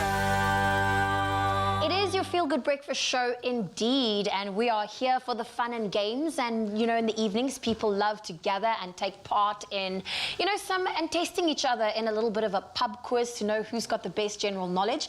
Now, we thought, why not bring all of that fun to the morning and have ourselves a breakfast quiz? Now, we have the perfect pair to play around because we have Ryan O'Connor and Graham Richards on the couch to go head-to-head in this quiz. Are you gents ready? The easy questions. Well, Buddy, the luck of the Irish ain't going to help you this morning, my friend. I know. I haven't seen, they haven't shown me anything. I have no doubt this is going to be today we're doing it differently because this is how it's going to work. Yes, it's a quiz. All right. But it's going to be a breakfast quiz, meaning it's all about our favorite meal of the day. Okay, beta glucan. Beta glucan. Beta what? Let's see who can I don't beta anything. I don't know. Well, let's see who can get the most points. Are you gents ready? Okay, do we call out our name? So call out your name and then I'll go to you for your answer. Okay. Ryan. Okay, cool. First question, fact or fiction? Fact. Ryan. Eating breakfast helps you lose weight. Fact. Fact. Ryan. Graham. Okay, both of you, I'll give you the point. I'll give both of you the point. 1 point each. That's correct. It is a fact. Question number 2. Okay. Who is typically credited with introducing donut to the world? Ryan. Graham. Yes, who? Graham. No, it's not I do Graham. love donuts. I love everything. donuts. I kind of feel like it should be an American diner. I know that's probably not Funny right. enough, not. But it's not. It's a Dutch lady with Ollie Cooks. Ollie Cooks. Who thought of putting the hole in the middle? Ole Gunnar Solskjaer. Yes. Because he was a zero. He's always got a hole in the middle. Got a zero. There's a big fat hole in the midfield that they just can't seem to fill that hole. Okay, so we both got it wrong? No one gets a point there. There we go. Okay, from where does the word cereal derive? Ryan. Where does it derive? From a show. Was that on famous TV? I thought it was a West End show, but... Actually not. It's from the Roman goddess Ceres. Did you just call a Roman goddess? Yeah. Ceres. Are you serious? This is Ceres. Ceres the Roman goddess. Ceres. Ceres. Van Ceres. There's one Ceres. Okay. Can we give you a point for that one? Yeah, I'll take that point. You're Thank allowed a you. point for that one. Ceres. Okay. Okay, come on. Fact or fiction? Are you gents ready? Yeah. All oatmeal is nutritionally the same. Ryan. Fiction. That's true. It is fiction. I felt like that was a trap. I felt like they were trying to trap us there. I just wanted to get ahead in the points. Now I have 2 points up for grabs. Okay, so 2. Ryan's currently got 2. G-Man, you only got 1. Right, okay. So we all have heard of a full English breakfast. Right. Yes. But we've also heard of a full Scottish breakfast. Yes. For 2 points, tell me which item does the Scottish breakfast leave out and what does it replace it with? Ryan. Graham. Takes out pork sausage, adds haggis. I was going to say... Takes out... Can I... You get 1 point for that. I agree. Takes out pork sausage, adds black pudding. Black pudding? No. Oh, come on! Okay, I'll give you the point because it's actually beef sausage, but... Takes out the beef, adds haggis. Yes. He gets 2 points. When I was in Scotland and I had a breakfast and it had black pudding. You had black pudding? And I had it with a Guinness. And a Guinness for breakfast. What a champion. Okay. Can't I get an extra point for that, for my enthusiasm? No. Maybe. Maybe. Last question. Okay. Which dish... I'm going to cough. Sorry. Excuse Don't me. lose your voice completely yet. Please. I think we should wrap it there. So did I win? I'm just come to win. I think you did win, eh? It's nice to be on a winning team. It really is. man. I play soccer with a bunch of guys. In the weekend. I'm always on the losing team. Liverpool, Pirates, The Fives football team. The Fives football team. This is your chance. This is your redemption. This is your opportunity to rebuild. Ryan O'Connor, we're very proud of you, man. Well done. I kind of feel like I was there and thereabouts. I deserve more points, but hey, you can't win them all. But come play in our team on Saturday. Lose again. He's not going anywhere. Ryan O'Connor's going to be put into the kitchen. You've still got a Gatsby challenge coming your way, my friend. Coming up now. And it's going to be the toughest of them all. Don't move a muscle. Don't move a muscle indeed. Now, ask a local for an iconic Mzansi favorite, and guess what? Gatsby will take the first, the second, and the third place. So this Cape Classic packs a flavor punch second to none, but with one simple swap can satisfy the healthiest appetite. Now, Jenny Morris is back here to show us how to make the Big Fry Gatsby style, a plant. Yes, you heard me right. A plant-based version of the ultimate sandwich. And of course, Mr. Ryan O'Connor is putting it to the test as well. But say what? A plant-based version of the Gatsby. I have to be careful now. It's a veg bee. Veg bee. A veg bee. Not a Gatsby, a veg bee. I don't know if we're going to get away with that, but maybe we can ask Ryan O'Connor to get in here. Ryan. Hello. I was inviting you for dinner, and I'm making you a Gatsby. Yes. Do you want a veg bee or Gatsby? I want a buri. So here's the thing about I think South Africans. We love to braai, we love to get into the kitchen and do things. And when it comes to kind of just changing your outlook in terms of going slightly, not slightly, a hell of a lot healthier. Yes. Things at a certain age become worrying, like cholesterol. You want the good stuff, and you don't want, there's nothing wrong. This stuff. 100%, me too. So here's the thing: is that plant-based for me has become a way of life. Yeah. And if you look at somebody like Fries, I mean, they are just pioneers in terms of getting it so damn close. It's that close, It's like, I mean, I've got a 5- and 6-year-old, and you can't bluff kids. Oh, no. Kids are like, you give it and they go, no, that's disgusting, what is that? But husbands are worse than kids. Absolutely. I have taken Fries buri to normal meat eaters and taken it to braais. And you don't say anything, or do you tell them? I don't say anything. That's my party trick, right? I don't say. They look at it and they go, "Oh, that looks very different." I don't tell them what it is yet. I say, "Listen, just enjoy. Let's put it on a roll. That's it. Use all the condiments that one does." They eat it and they go, "Wow, what butchery does that come from?" No, I'm like, "No, it doesn't come from a butcher. It's from a box. It's from a You're not box." compromising on the taste. You're still getting that flavour of everything and the texture of it. So Whoa, good catch. Listen, darling, I catch a ball. You both like, what's happening? Don't let the bread fall. Okay, you slice that tomato. I'm getting into I'm going to cook these beautiful buris. What are we making? We're making a veg bee. A veg bee. A veg All bee. right. A Gatsby that went to a plant-based school. Yeah. Yes. You know, that's what we're doing today. So I think we're going to moisten it. Okay, Ryanke, we're going to do this. Take a little bit of that sauce. Let's moisten. Some saucy. A bicky sauce, but keep some for the top too, because these saucies love a little bit of sauce. It needs to have that good layer as well. I love this. Listen to the smells. What's in the saucy? Oh, it's a secret sauce. It's a secret sauce. Yes, but you can make your own with some tomato sauce and some mayonnaise and all kinds of things. So I'm going to put this in my mouth just now. Because I love bologna like this. I mean, how mind-blowing is this? That they get the texture right. That everything about it is just, It's yum. It's just yum. And I'd rather put plant-based bologna. A bit of chips. It has to be the crispy ones. Jamie, tear me some lettuce, darling. I can do that. Okay, that's enough. Don't be greedy now. We still got to put all these beautiful... Oh, hello. Okay, I'll let you. Come, James. How about cheese? Ooh. And this is vegan cheese as well? Yes, there you go, darling. Vegan it. Let's vegan it up. Yes. Jen, does a chef, when preparing food, is it okay for a chef to sample like I just did now? Of course, as long as no one's watching. Okay. Except you need to. You do need to. Except the entire nation is watching. Is watching us now, so that is fine. But they know that. Then they know it's good. It hasn't fallen on the floor. You see, often when people watch, that's the point. When people watch, they think, those chips were made like a week ago. Yes. They're standing there. They're props. These are actual chips. They are real chips. Pop them in there. Yes. I hope so.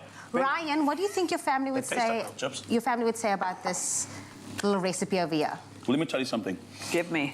The good news about Fries and the range they have is there's something for everybody. I mean, we're doing the buris now.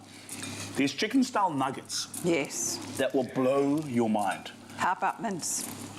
That blows my mind. Mince. Pea. The burgers. I love it. Oh. Yes. So there's literally something that really looks like no one's going to get their mouth around it, Jenny. You'll get your big mouth. That's my cue to leave, everybody. Okay, so you know what I'm going going to do? that sauce. I'll tell you what I'm going to do. It's getting saucy. Yeah, we really don't want to do the whole thing on camera, but I'm going to share with you. Now, close. Just give it a taste and tell me what Did you you think. say I must close my eyes? Yeah, I was going to say close your eyes. Yeah. Envision and just what you envision. Oh, man.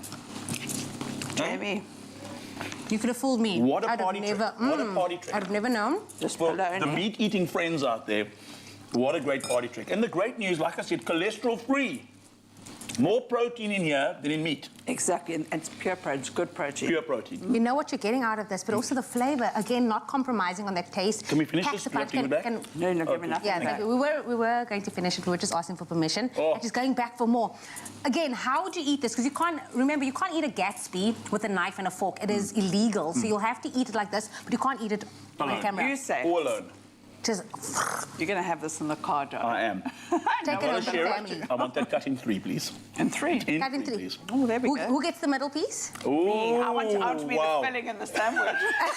I want to. That looks amazing. That looks absolutely... Does it tick all your boxes? It really does. And this is, it's not just a healthy alternative. It really is a tasty alternative. You know, often when we think about health or going meat-free or using substitutes like plant-based protein, we think, I don't know why, and I don't know, maybe you can help me in this. Why do we always think, oh, the taste of it, it's got to compromise the taste? Because, I don't know, South Africans are big meat eaters. And we are.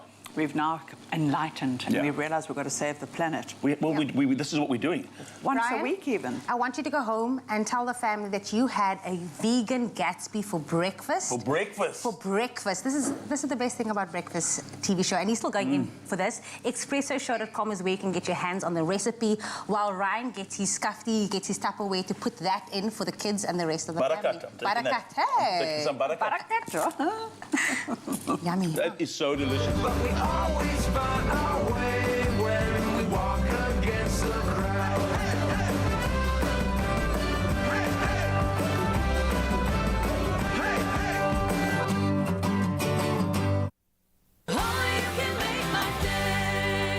Catch the next edition of Color Your Plates with Koo this Wednesday evening at 7:30. 5 potential cooking stars have 1 hour to prepare their best plate of food using this week's hero ingredient, beans and legumes. And joining the judging panel is Afrikaans singing sensation Brendan Paper. 'n Wurmbiltonkie. Ja, soos 'n wurmbiltonkie. Bitter lekker. Heerlik. Who will be Mzansi's next cooking star on Color Your Plates with Koo? Wednesdays at 7:30 on SABC2.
It's my feel-good breakfast show.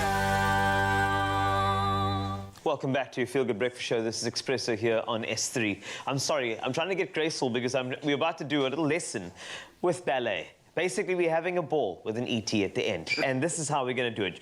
Sean Boven, one of the foremost choreographers in South Africa, somebody who knows all about taking people with two left feet and turning them into ballerinas, will give us a little lesson. And also joined by Bronwyn Craddock, one of the most incredible ballerinas of this time. I have to make sure that it's recognized. And also, please go easy on us, because we are beginners. But yes, Zoe and I are going to do ballet. Beginners. Okay, we're going to do this. In fact, Zoe was telling me, Sean, that she wished she was from a ballet background. I'm like, why? She's like, the elegance. They've got a poise to them. Right. Like, look at their posture. There's a lot of discipline to it. And you can see it in any field. If someone's got a ballet background, the amount of discipline they have.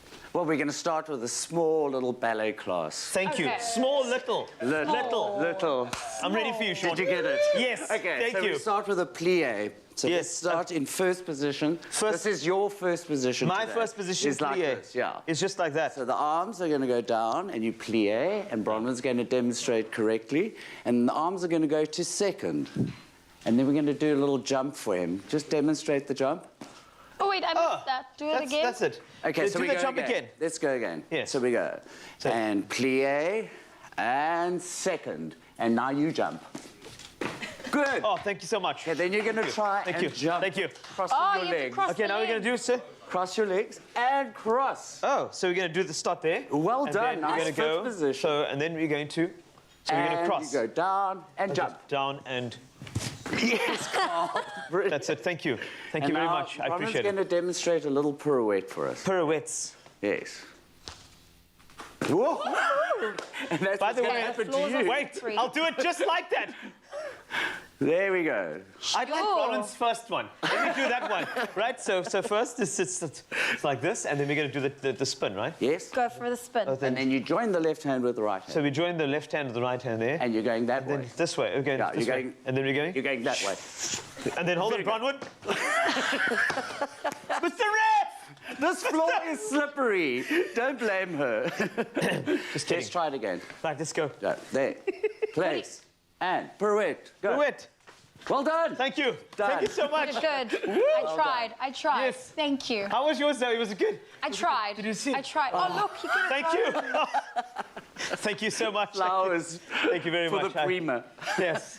I just want to say this is it's fantastic having the ballet over here. We've always wanted to try it, and we're going to get to see it right now. This is a beautiful performance that's about to happen. Bronwyn, I hope you're ready. Sean, this is something that you've been working on. I believe that this little piece here, the South African National Dance Trust, is proud to present It's Beautiful at the Ballet at Peter Turin's Theatre on the Bay. It's happening from the 19th of November till the 4th of December. Suddenly my ballet voice comes out. You're invited to a magnificent evening at the theatre.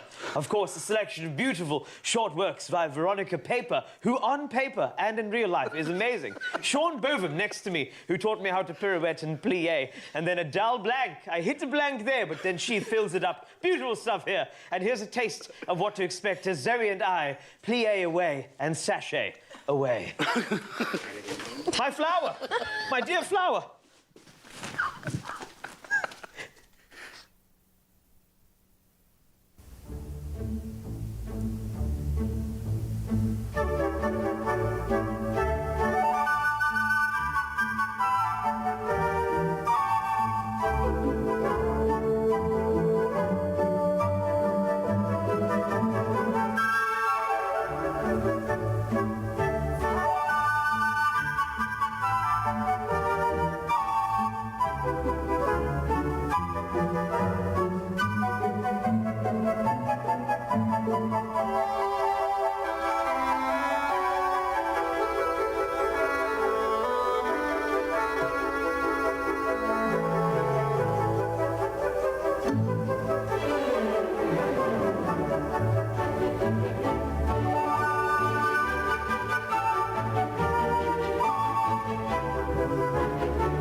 Bravo!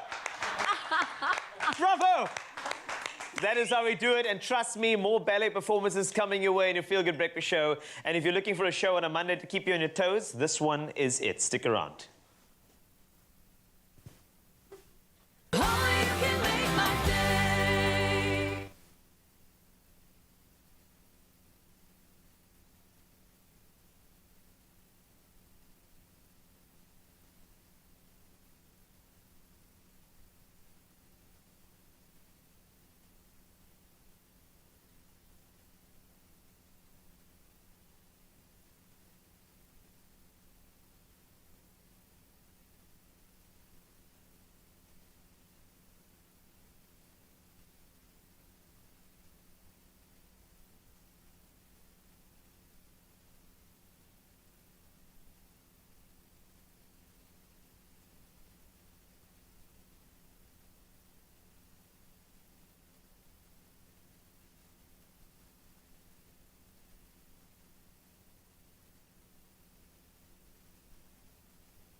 It's my Feel Good Breakfast Show.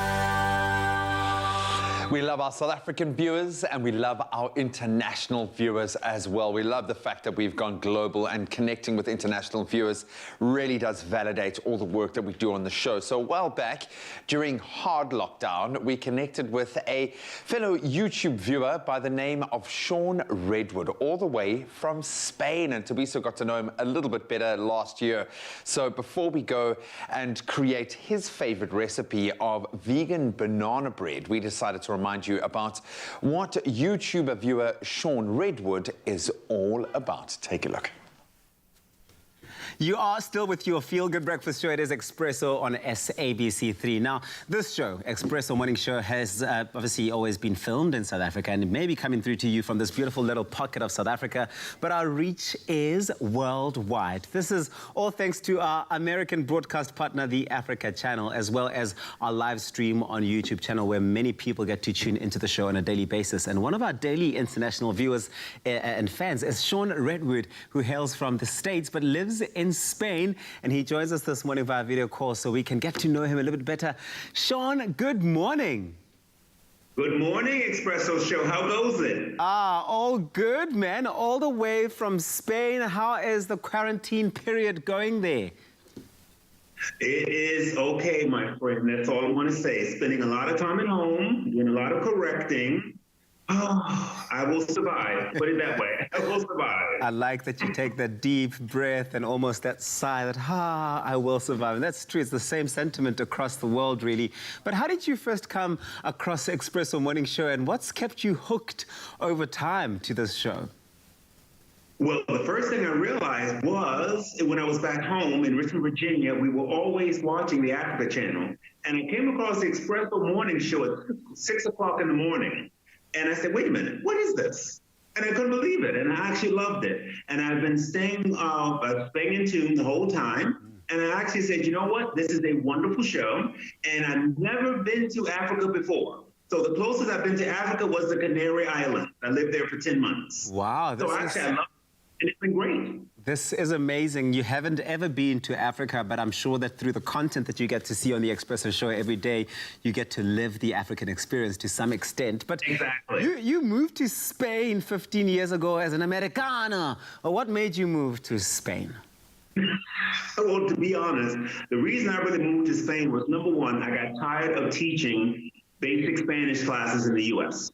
So starting out with hola, buenos dias, ¿qué tal estás? It got to be a little bit boring. So for me personally, I said, you know what, Sean, move to Spain. You know you have a degree in Spanish. So when I moved to Madrid, I said, you know what, it's time to do something different. And I started working in school, working in company, and it has been great and nonstop ever since. So now I'm in Comillas University, and I love it. It's the best thing I've ever done. And teaching classes there and working with students has been excellent. Now, other than starting every morning, Sean, by tuning into Expresso on YouTube, how have you been keeping yourself occupied during lockdown? Are you offering your classes maybe online?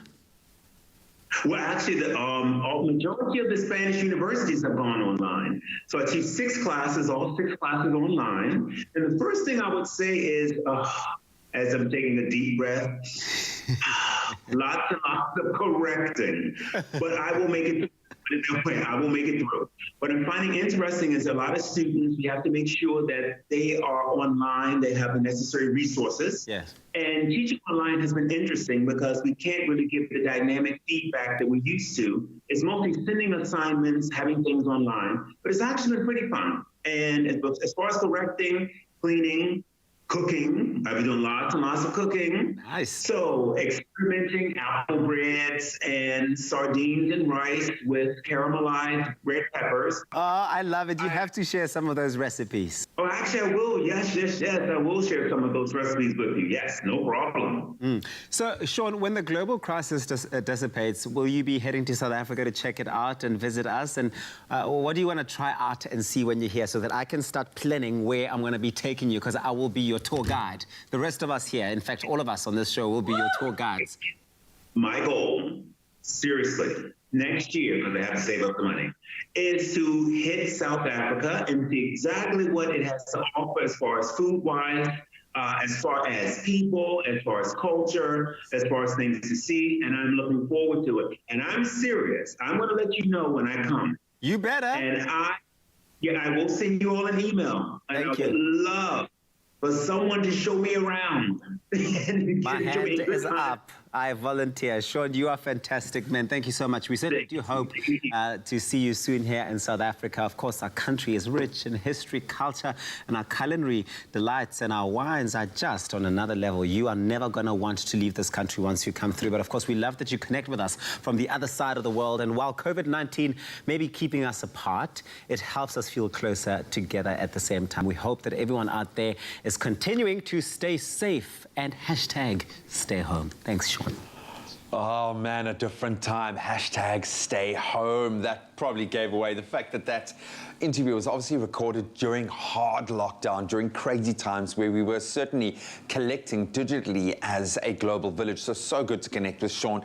And we all know how much we love a good banana bread on the show. And when we received his recipe, Sean's amazing recipe, all the way from Madrid, Spain, we thought we just had to try it out. And Jenny Morris now joins us in the kitchen to help us put Sean's vegan banana bread recipe to the test.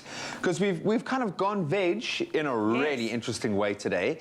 So I think it stands to reason that we could do it, but is it difficult? Because No, absolutely not. We've mashed up our banana. We have? Which is very important. And you're going to help me here. We're going to put some, this is just some caster sugar. Am I going to mix it in? Yeah, let's do it all 1, 2, 3. Okay. And this is some oil, and there are no eggs in here. No eggs, hence the vegan. Yes, cool. the vegan, and some lovely vanilla essence. Oh, nice. And then what I love about his one is nice and spicy. Oh. Cinnamon. Oh, and cloves. I just love the cloves. And we're going to have some baking powder. That's going to give it that lovely lightness so that you won't miss the eggs whatsoever. Okay. And some bicarb and a tiny little pinch of salt because, you know, salt brings it together. And what is really going to make this stunning, Graham, is we're going to just mix some flaxseed. Oh, wow. Okay. With some water and then put it in there. And you're going to whisk the devil out of it. Okay, I'm going to stand far away from you, darling, and then we'll put the flour in last. Okay.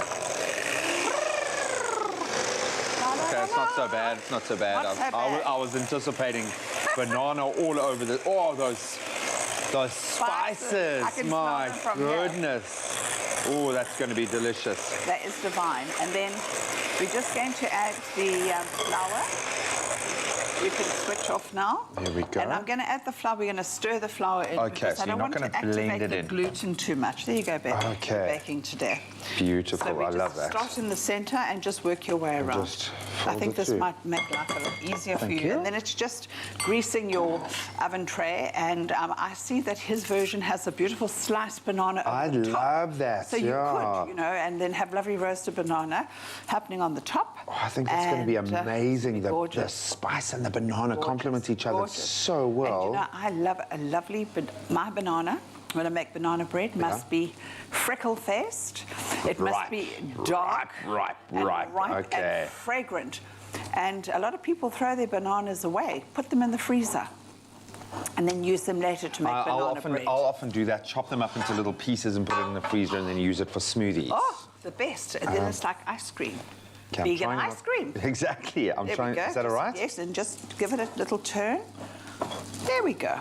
And I'm that? going to just pop it into the There we pan and pop go. it into the oven. Easy and, peasy banana squeezy. Bananas. Oh, that's another way to squash your bananas. You saw me doing that, hey, banana squeezy. I love that. So what Jenny was doing, much to my kind of surprise, was she was squishing them inside the peel. Yes. And then you just open it up and then you've got your mashed Squish it, banana yeah, ready to roll. absolutely. I love that. So smooth the top and you can decorate it.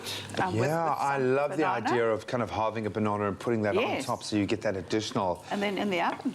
I love it, man. Sean, want some? I hope we have done you proud, my friend. This is your vegan banana bread recipe, Miss Jenny Morris. Oh, it's light and it's light, fluffy. I mean, gorgeous, and my hands are clean. Yummy. Oh, that's delicious. The spices, love it. The spices just bring it to life. And it's not overpowering. It just kind of elevates the banana Very flavor. sweet. Absolutely miraculous. Beautiful, light. It's not stodgy at all. No, not stodgy at all. And you know what I would like on this? It's like a big, thick slice of like vegan cheese or whip up some vegan cream cheese and whack that on the top. Would be really nice. It's delicious, even on its own. It's Yes. absolutely No, it's amazing. But you lovely. can dress it up however you want. So if you've got any bananas sitting around in your house and they're starting to get to, what do you call them, the freckle-faced? I love little freckle-faced, fragrant and squidgy. Use them ideally for this. If not, just freeze them and please try this slight spin on a beautiful banana bread recipe. If you want this, you can find it on the expressoshow.com website. Absolutely delicious. Oh, look at you. Nice, huh? It's really good. Yummy, yeah. So good. Oh, yes, Vegan please. banana. We said Yes. it's a vegan banana. But not a recipe. Oh, talking about recipes, you know that the festive season's fast approaching. And it's actually approaching way too fast. But the thing is, we need to get ready for your recipes. And who knows, if you share a recipe, we may just actually do it in the kitchen with one of our favorite chefs. But you have to share it first. So the Expresso Facebook page, this is what you had to say. Let's take a look. Right, so... Our top fan says, Josephine Pixton says, good morning, family. I just love my turkey. Lots of different salads, truffle. Excuse me. Ooh, and snacks. There's always a snack table somewhere for yes. festive. Oh, my goodness. And then, hi, Joan Cameron, another top fan. Love Joan. My favorite Christmas lunch is roast lamb. Boiled tongue, yes, please. Stuffed chicken with roast potatoes, Yorkshire pudding, gravy plus Brussels sprouts, baby carrots, cream spinach with trifle and a Christmas pudding and custard to follow. Joan Cameron, send your address now. Joan, what is the reason? What is the reason for making us so hungry this early in the morning? Another top fan, Gary Outcome, says, always leave space for the dessert, and he even included a picture that looks like trifle. Yes, please. It looks like peppermint tart in the middle over there, milk tart. I don't know what it is, but that looks like a feast. That's a fridge tart. Again, please send us your address and maybe also please, barakat. We'll send you our numbers.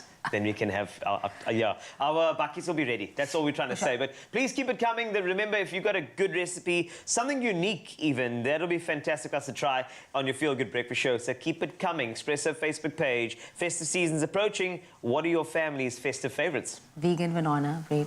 Banana.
Morning, Mom. Look what we made for breakfast.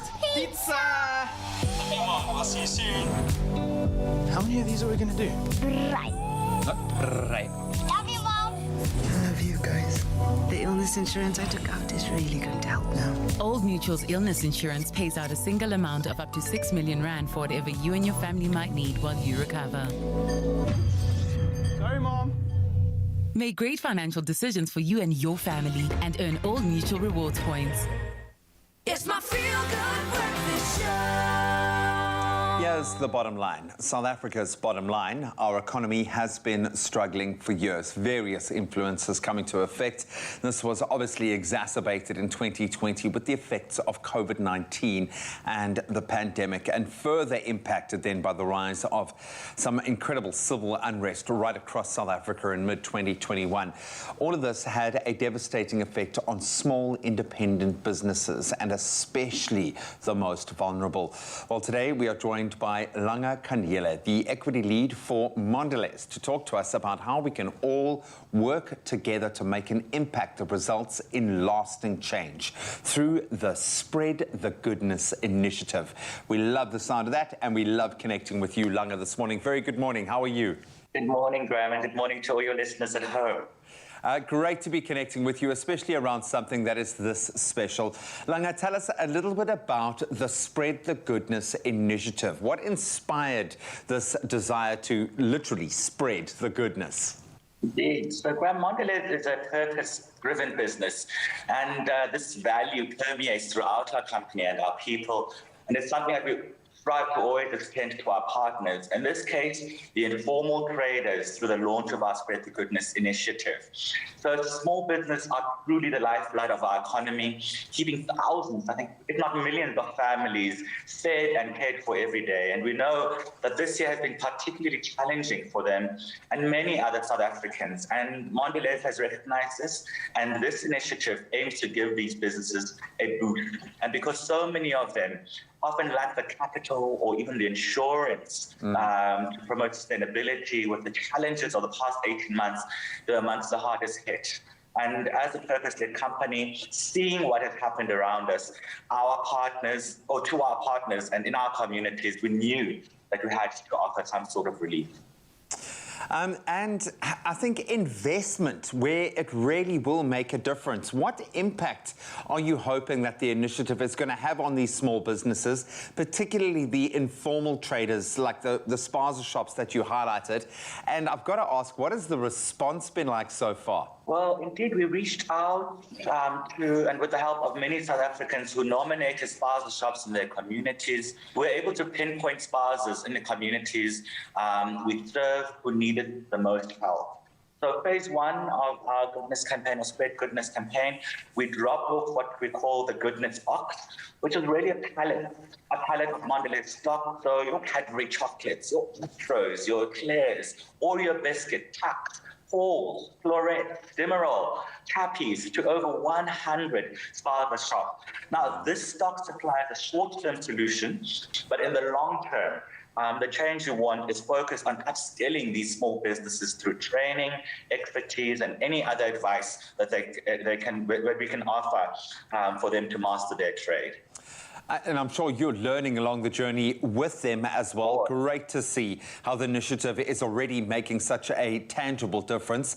What more do you have planned to extend the spread of goodness beyond the goodness box? Well, so next year, we want to expand the initiative to focus on business literacy. So we're transferring business skills, whether it be in marketing, finance, and legal assistance, really to upskill these business owners to grow. So spreading goodness to renew and to re-empower. It's an extension of our Read to Succeed initiatives that's focused on empowering the next generation through literacy skills. I love that, and feed into many other lives as well. You highlighted the fact that these spaza shops, these informal traders, are the cornerstone of communities. They keep people fed on a daily basis. Is there any way that we as the public can contribute to this initiative? How do we get on board? Absolutely, Graham. That is why we're calling on South African businesses, South African public, to offer their expertise, their products, their services, and get involved. So please reach out to us. We're on #SpreadGoodness. There's going to be big things happening in 2022, and together we believe we can make a difference. So for everyone else, please look out for #SpreadGoodness to see how and where you can get involved. I love that. Well, you believe because you can see that it's working. Langa, what an absolute pleasure connecting with you over something that has, I think, started to inspire a little bit of hope in me. I think we've all become so pessimistic after the last 20 months or so. Stories like this really do renew my faith in South Africa and humanity. So thank you so much to you and your organization for literally putting your money where your mouth is. Amazing stuff, my friend. Thank you, Graham. Thank you to all South Africans. Oh, man, I think one of the biggest things I love about South Africans is the way in which we help each other. And that's when times are tough, we understand that we need to rely on one another. And this campaign is exactly what I'm talking about. So if you have a business, if you'd like to offer your expertise, just even be a mentor, whether you've got products or possibly services to help get the country back on its feet, then this is the perfect fitment, the perfect initiative to get involved. Go and invest in this country. Oh, thank you so much, G. Well, the time now is 1 minute before 8 o'clock. Time to have a final look at those news headlines, starting with your national news. The luxurious blue train derailed in the early hours of yesterday morning at Union Station in Elandsfontein near Germiston, Gauteng. No passengers were on board and there were no injuries. Transnet, a freight rail Sibu Majosi, said the derailment of the 19 empty coaches would be investigated and remedial action would be applied where necessary. He said although blue train train services had been impacted, there would be no cancellations. Further updates would be provided in due course. And then the National Institute of Communicable Diseases says that 13 people have succumbed to COVID-19 in the past 24 hours. The test positivity rate is 0.8%. Meanwhile, more than 23 million COVID-19 vaccine doses have been administered in South Africa so far, the Health Department says, as it targets 1 million more inoculations this week. A new study says the risk of dying of COVID-19 is 20 times higher among people who are not vaccinated than those who have had the double jabs. Then looking to news further abroad, Sudanese security forces have fired tear gas at dozens of teachers who were taking part in a pro-democracy protest in the capital Khartoum over the weekend. Many teachers were detained, and overnight demonstrators set up barricades for the first of 2 days of planned civil disobedience to protest against last month's coup. They are demanding the military government step back and allow a peaceful transition to civilian rule. The demonstrations come as Arab League mediators arrive in Khartoum for talks to defuse the crisis.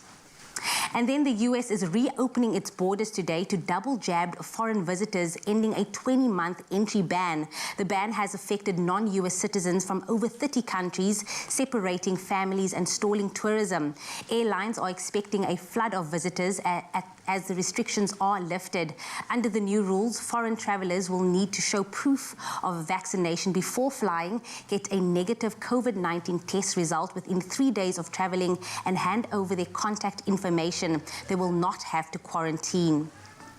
And then, oh, when the sheep comes marching in. The streets of Madrid were teeming with sheep last weekend as shepherds guided their herds through traditional shepherding paths that run straight to the heart of Spain's capital city. The annual event, which started in 1994, allows shepherds to exercise their right to use traditional routes to herd their livestock from northern Spain to more southerly pastures for winter grazing. The route would have taken them through quiet countryside a few centuries ago, but this time they traversed the busy city. Locals lined the route to welcome back the spectacle, which was cancelled last year because of the COVID-19 pandemic. In addition to being a spectacle with jangling bells and shepherds dressed in traditional garments, Spaniard says it's also a remarkable way to honour their history. After all, a few centuries ago, this shepherding sojourn would have been a pretty quiet journey through open land. Times have indeed changed. On that note, that is where I wrap up your 8 o'clock news headlines. G is standing by with a final look at the sports.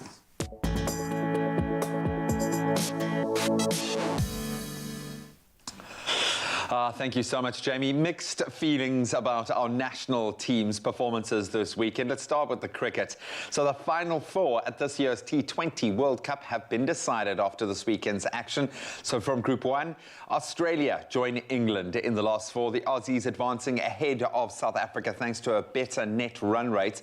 It was a bitter pill to swallow for the Proteas, who of course beat England by 10 runs in their final group game on Saturday, but still not enough to progress. Then from Group 2, Pakistan and New Zealand are through. The Black Caps beating Afghanistan by 8 wickets yesterday, meaning that India's match against Namibia is now a dead rubber.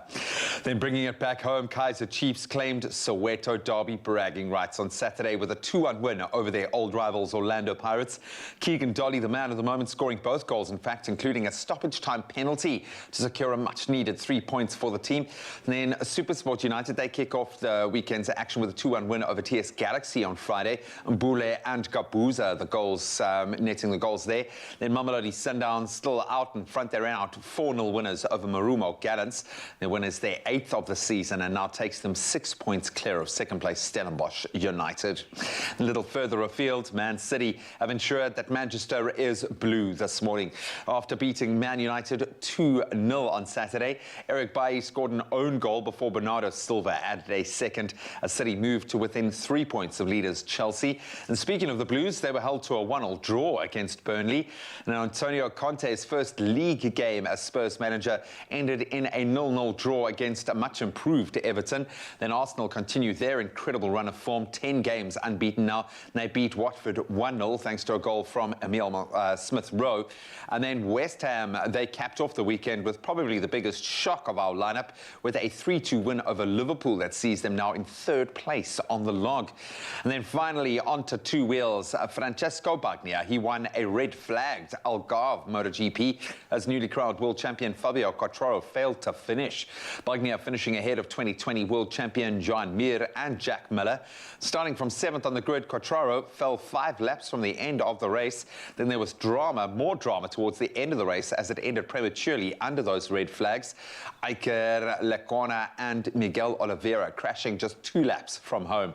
Both riders thankfully conscious, although Oliveira did require a checkup at the Circuit Medical Centre. Then the season will, of course, conclude with the final race in the famed Valencia this coming weekend. That's a wrap of your sport for this Monday morning. Let's get one last take on the weather, some of those temperatures here in SA.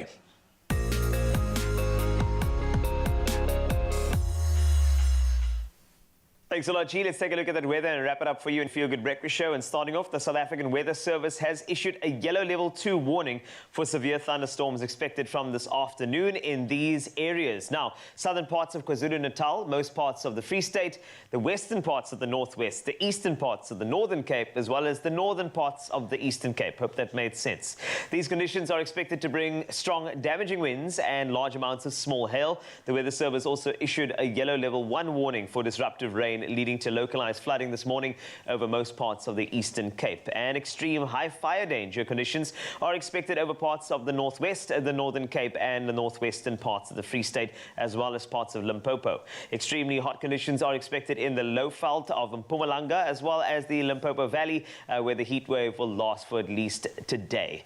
So we urge all residents to take the necessary precautions to keep themselves as safe as possible in these very unexpected conditions. And of course, just keep an eye on your Feel Good Breakfast Show for any updates that you may require, as we keep an eye on your sunrise pictures. Now, you're the best photographer that I know, so please keep it coming on the Expresso Facebook page. Any good sunrise, we want to see it. So Nancy Governor started us off from Unkamas, KZN, and that was a beautiful shot, in fact breathtaking, of her area, capturing the warm hues stretched across the sky. Nick Lombard, a regular contributor from Uppington, shared this peaceful start to the day overlooking a dam in the area. At 7 a.m., Roxy Mays from Gqeberha captured this creative and silhouetted image as the sun begins to rise. And last but not least, Somerlin Moodley from Pietermaritzburg took this beautiful and also silhouetted shot overlooking the city.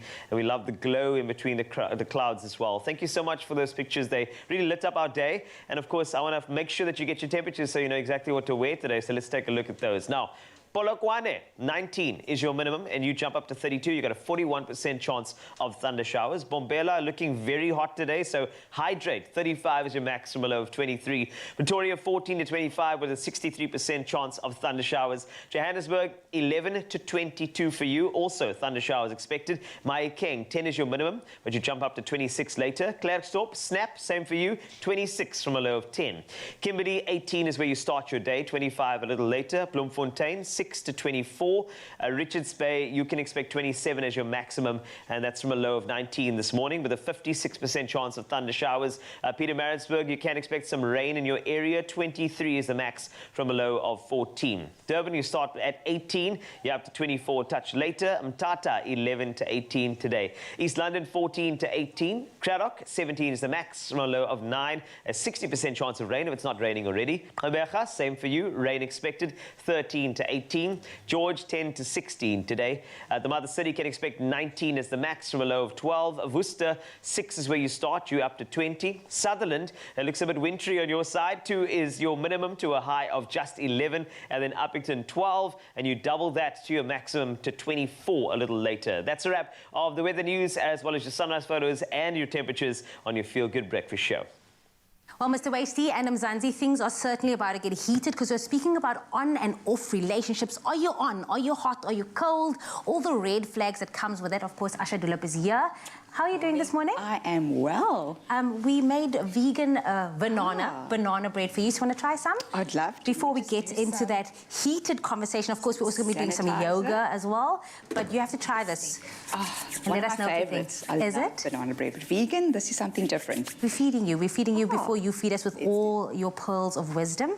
Yum, yum, yum. TV bite. Is it hot or is it cold? It's hot. It's on or off? It's on. Yay. Love the texture. Love the flavor. I love it. Oh, there we go. Well, I think I need some more.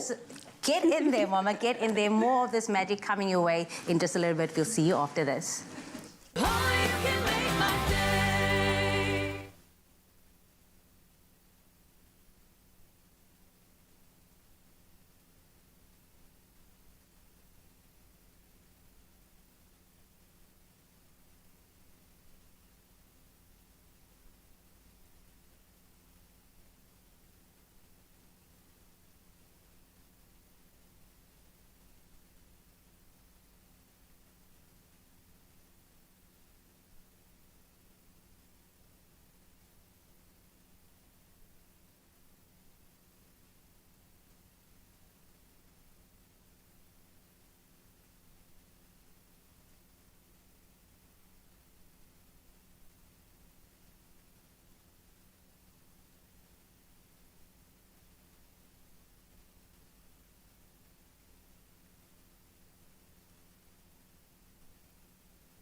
It's my feel-good breakfast show.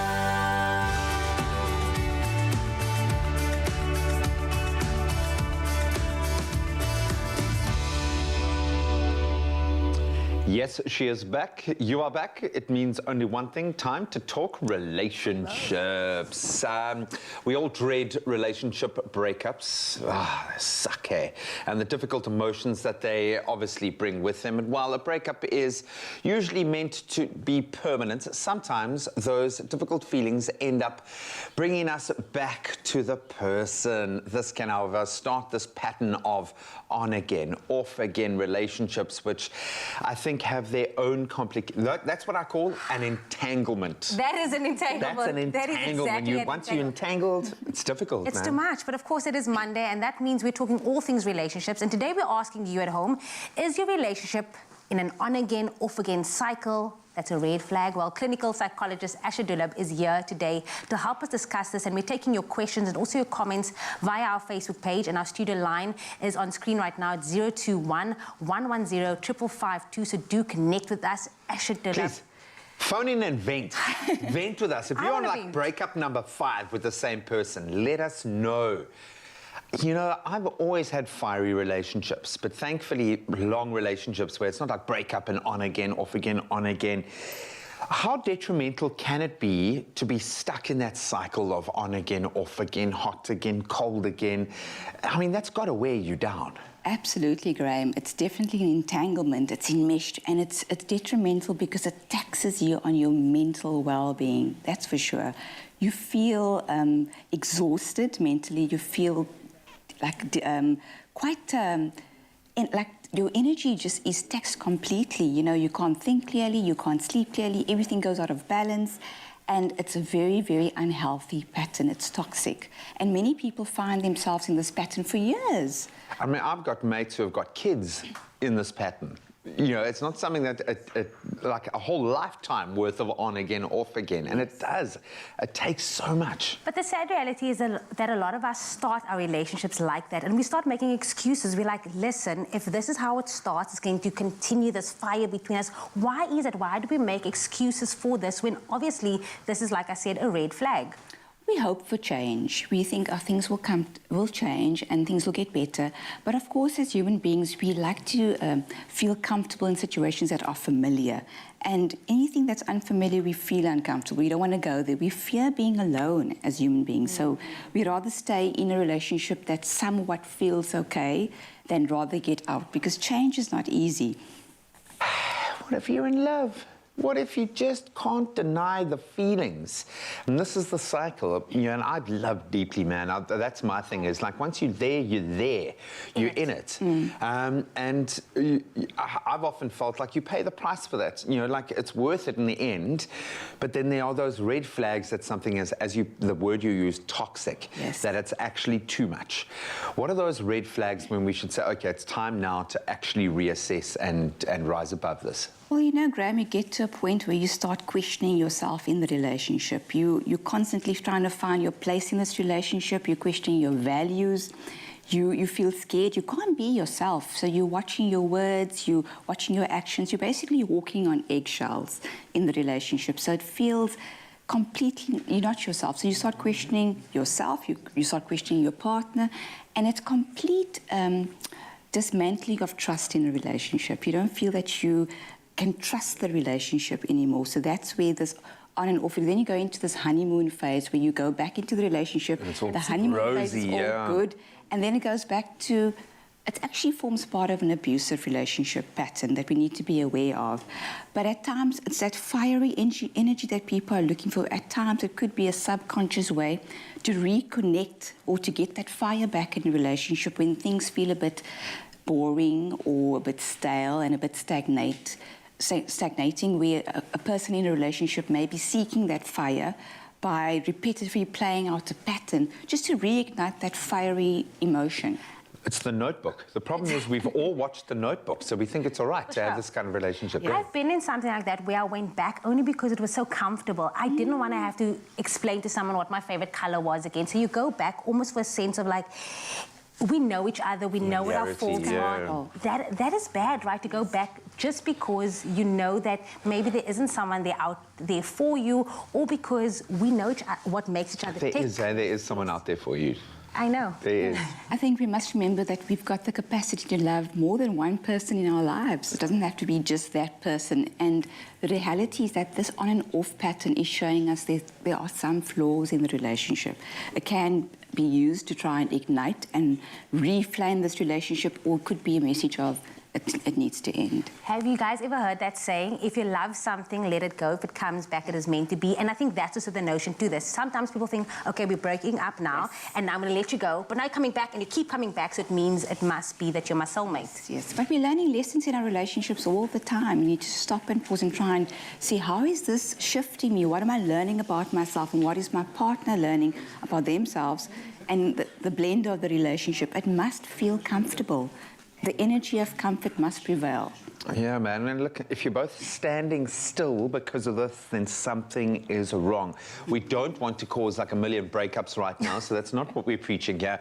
But we want to make sure that if these unhealthy patterns are setting in within your relationship, if it's an on again, off again kind of relationship, it's going to wear you down and have a great emotional toll. So please, if you're involved in such an entanglement, please let us know. And especially if you've found a way to break free from that cycle, because that's what I'd really like to focus on next. Hit us up on the Expresso Morning Show Facebook page.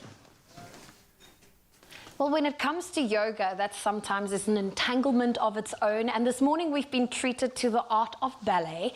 And all morning it's been such a treat to see how poised they are. And today we are, you know, just going to try and be a little bit more like the professional dancers and the dance students alike. And we're going to try our hand at doing a dance yoga inspired one. And of course, we are here today with Cape Town yoga girl, Tamlin Sullivan. She's in studio to show us all these cool moves that is relevant for a dancer. Morning, Zoe. Good morning. It's so great to have you in studio, and I'm very excited to really get stretching and really just practicing a little bit of like the flow of yoga. Thank you. It's always good to be back. So it's really important to warm into the spine, especially if you're warming up for a dance practice. So let's begin on our hands and knees in a tabletop position. We'll move into the spine, hips, and hamstrings. Okay. So let's begin with cat-cow. Inhale, drop the belly down. Open up the neck, draw the shoulders back, arch the back as best you can. Exhale, cat pose, round the spine, tuck the chin, press into the mat, make your best rainbow shape. Take 2 more rounds. Inhale, drop the belly. Arch the back, open the front body. Exhale to round, cat stretch. One more, just feel the vertebra arching and rounding. Use the breath. You're only as young and as flexible as your spine. Ooh, I like that. Slowly release to neutral. Take the palms forward and we'll come into a hanging cobra. So you can itch the hips a little forward, puff the chest between your biceps. So you're pressing into the hands, so itch a little more forward so you can open up the chest, squeeze the tail. You'll feel the back bend, shoulders starting to awaken. Stay for a breath in. Yes. And then counter stretch for the back bend. Tuck your toes. So you sit back and you feel the nice stretch in the lower back as you reach the fingertips forward. Stay for one breath in. Exhale for Sphinx pose. So you just slide the forearms forward. You make a number 11 shape. Release onto the belly. Press into the elbows. Lift the chest so it's a little deeper into the back. Open the neck. Stay for an inhale. With your exhale, take the hands below your shoulders, tuck the toes again, transition back into your down dog. You can sit back to your heels on the way there. First downward dog, reach your hips and tail up to the sky. So get into it by breathing into the back of the legs, pressing the chest towards the thighs. You can feel it out, pedaling out the legs for 1 or 2. As you release both heels down, pressing evenly into both hands. Inhale, right leg reaches up high. Yawn the hip open, so you get a beautiful stretch in your hip flexor, lifting the knee. Take a full breath in. Pigeon pose, swing your knee underneath the body. Knee comes to the right wrist. And then you reach your opposite leg back, point the toe back. Press into your hands, lift the torso, draw the shoulders back and down. Posture is always so key, especially in dancing. We'll take a little extra twist, walk your hands over to the right side. Oh, it really gets into the glute. Into the glutes. Stay for an inhale. Exhale, release back through center. Prepare for down dog again. You're going to tuck your toe, swing the knee up, three-legged dog. Yawn the hip open again.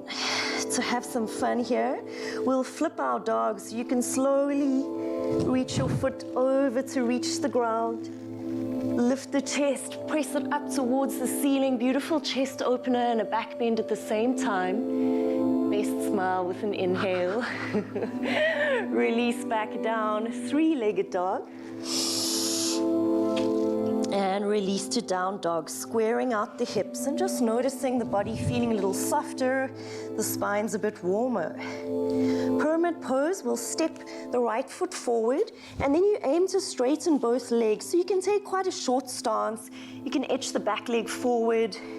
You want to straighten the front leg so that you stretch into the hamstrings. Once you got your legs straight, you can take the hands to the hips. Lengthen from the tailbone. And then warming further into the shoulders, interlace the hands behind your back. Oh, balance is important. Really, when you draw the navel into the spine, root from the core and through the feet. That's really helpful. Stay for a breath in. Release the hands down for standing splits. It's not as intense as it sounds. Bend the front knee, and all you do is lift the back foot, flex the foot, and drop your head down. So you're dropping the head towards the shin, towards the knee. You're kicking through the back foot, getting a deep hamstring stretch. Stay for an inhale. With your exhale, it wouldn't be ballet without a curtsy. Reach your foot behind the other one. Inhale, rise up. Just halfway, reach the hands back. Beautiful. Inhale, arms up alongside the ears as you step your feet together. And if there's time, we can culminate in a dancer's pose. Dancer's pose. Well, we're definitely saying goodbye in our dancer's pose. Should we get into that dancer's pose? So you're going to root your left foot into the ground. You're going to bend your right knee and you take a grip from the inside of the foot. You aim to keep the hips square. Inhale the opposite arm up. Okay, wait, inside of the foot. There we go. And then as you begin to kick back, you reach forward. You're kicking back into your hand. Eventually your leg will come up and over. Stay for a breath. I'm going to try hold my balance here, but Tamlin, it's always so great to do yoga with you. Thank you. Cape Town Yoga Girl is Tamlin on social media. Make sure you stay up to date with her. And thank you so much. You're welcome. Awesome to see you. Namaste.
It's my feel-good breakfast show.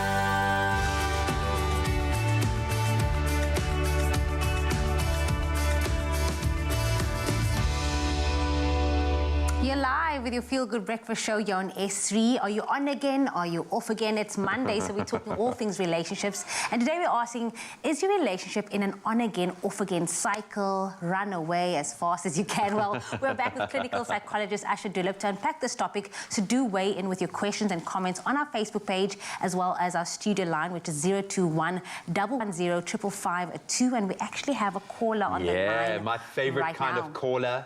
Anonymous, which means you've got some, hopefully a little bit of sauce to spread. Very good morning, Anonymous. Set the scene for us. We're talking about on-again, off-again relationships. Are you in such a relationship? Quiet. Anonymous, are you there? He's off again. She's off again. On again, off again.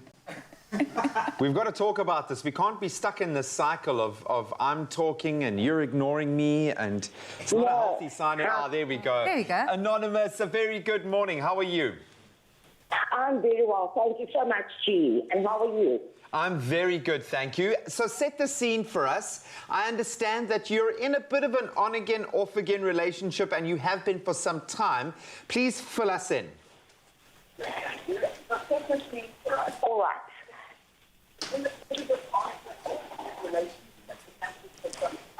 Anonymous, you might want to try and turn down your TV and listen to us via phone call because you're getting a delay right now. So try to listen to us via your phone.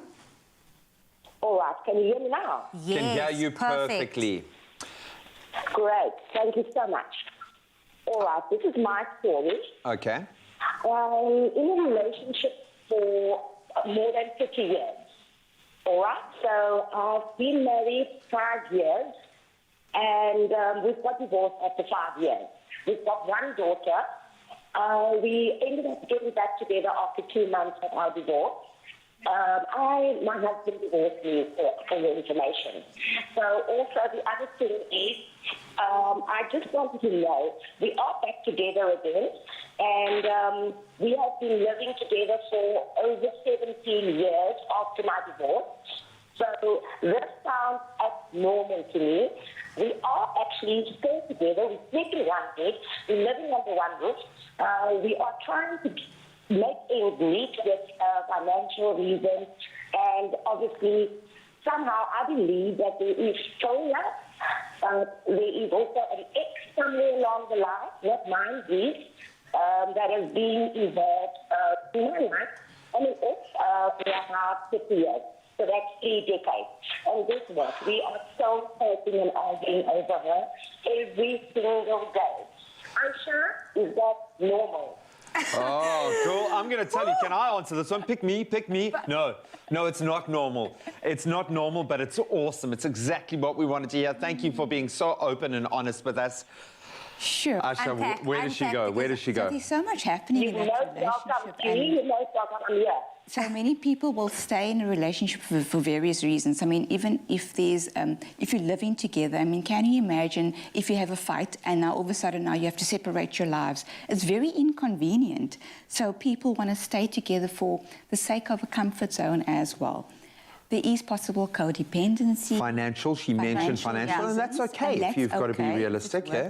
I think if Anonymous is feeling comfortable, if there's an energy of comfort, regardless of that, it's out of the norm of how things are, that's okay if it's working for her, because there's other factors that are coming into play. There's a child, I heard, there's finances, there's this level of, being in one home, under one roof.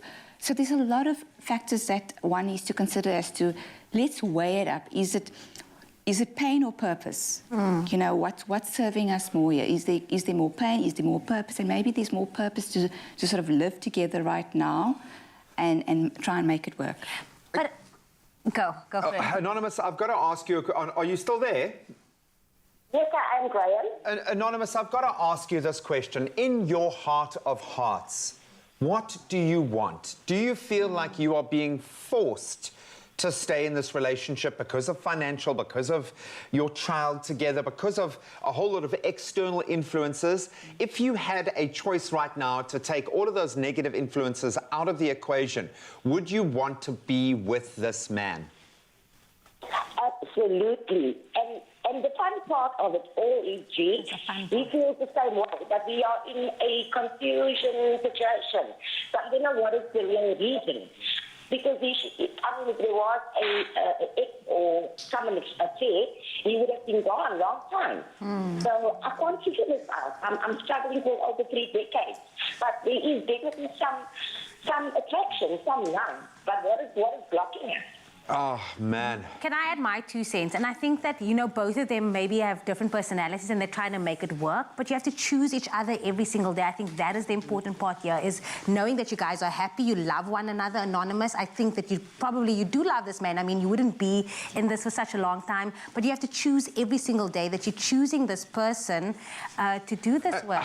Not that I'm a clinical psychologist at all. You don't need to be. But actually, you just sit there, you just keep quiet. I would say, unless this is hurting your child or it is hurting either one of you, it's okay to be entangled. Clearly, there is a lot of love there.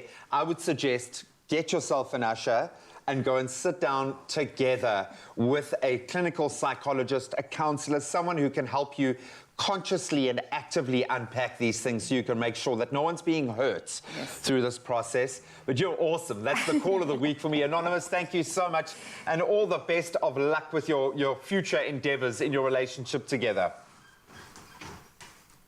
Oh, she is gone. Wow. Okay, best call ever. Yeah, I think why struggle if it's working for her? Just enjoy the moment. Yeah, man. Yeah, and try and understand the patterns. Recognize that there's a pattern. That's the first step. Yeah, as long as no one's being hurt, it's okay, but I think we need to let our spirits soar now after that meaty call and have a little bit of fun. So this is what you need, a palate cleanser from the relationship talk, which is quite important. So let's palate cleanse. In fact, they call it the ballet cleanse. Sorry, ballet cleanse. Now we're back with some of the ballet dancers taking part in It's Beautiful at the Ballet at Peter Turin's Theatre on the Bay, a collaboration between some of the South Africa's finest choreographers getting together to do some incredible things. And this one is called Seaside Rendezvous. And Sean Boven, he obviously has made so many moves to make sure that this is perfect just for you. So let's go to the beach, but with ballet.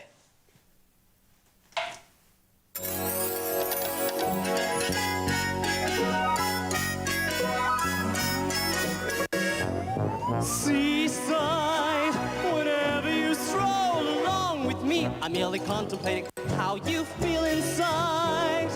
Meanwhile, I'll ask you to be my Clementine. You say you would if you could, but you can't. I love you madly. Let my imagination run away with you gladly. A brand new angle, highly commendable. Seaside rendezvous. I feel so romantic. Can we do it again? Can we do it again sometime? Fantastic. C'est la vie, mesdames et messieurs. And at the peak of the season, the Mediterranean. It's so fashionable.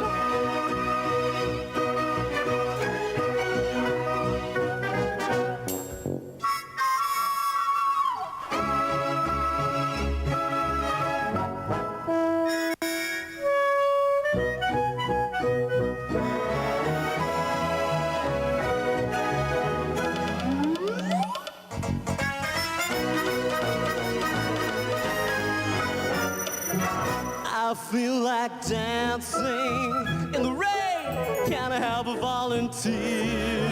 Dancing, what a damn jolly good idea. It's such a jollification. As a matter of fact, so très charmant, my dear. Underneath the moonlight, together we'll sail across the sea, reminiscing every night.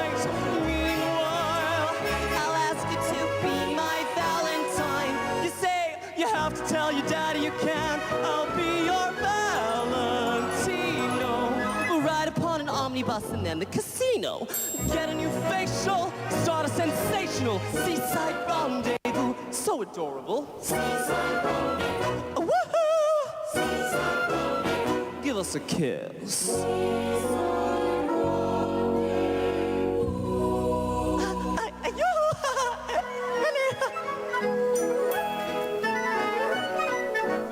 Yeah! How amazing was that? Seaside Rendezvous, so make a rendezvous at the Theatre on the Bay. For such a great spectacle, go to CompuTicket and support something beautiful and cultural like ballet. As we get into relationships a little bit later on your Feel Good Breakfast show, as well as a recipe with a touch of cauliflower. Stay right there.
Jamie, I'm sorry, it's not you.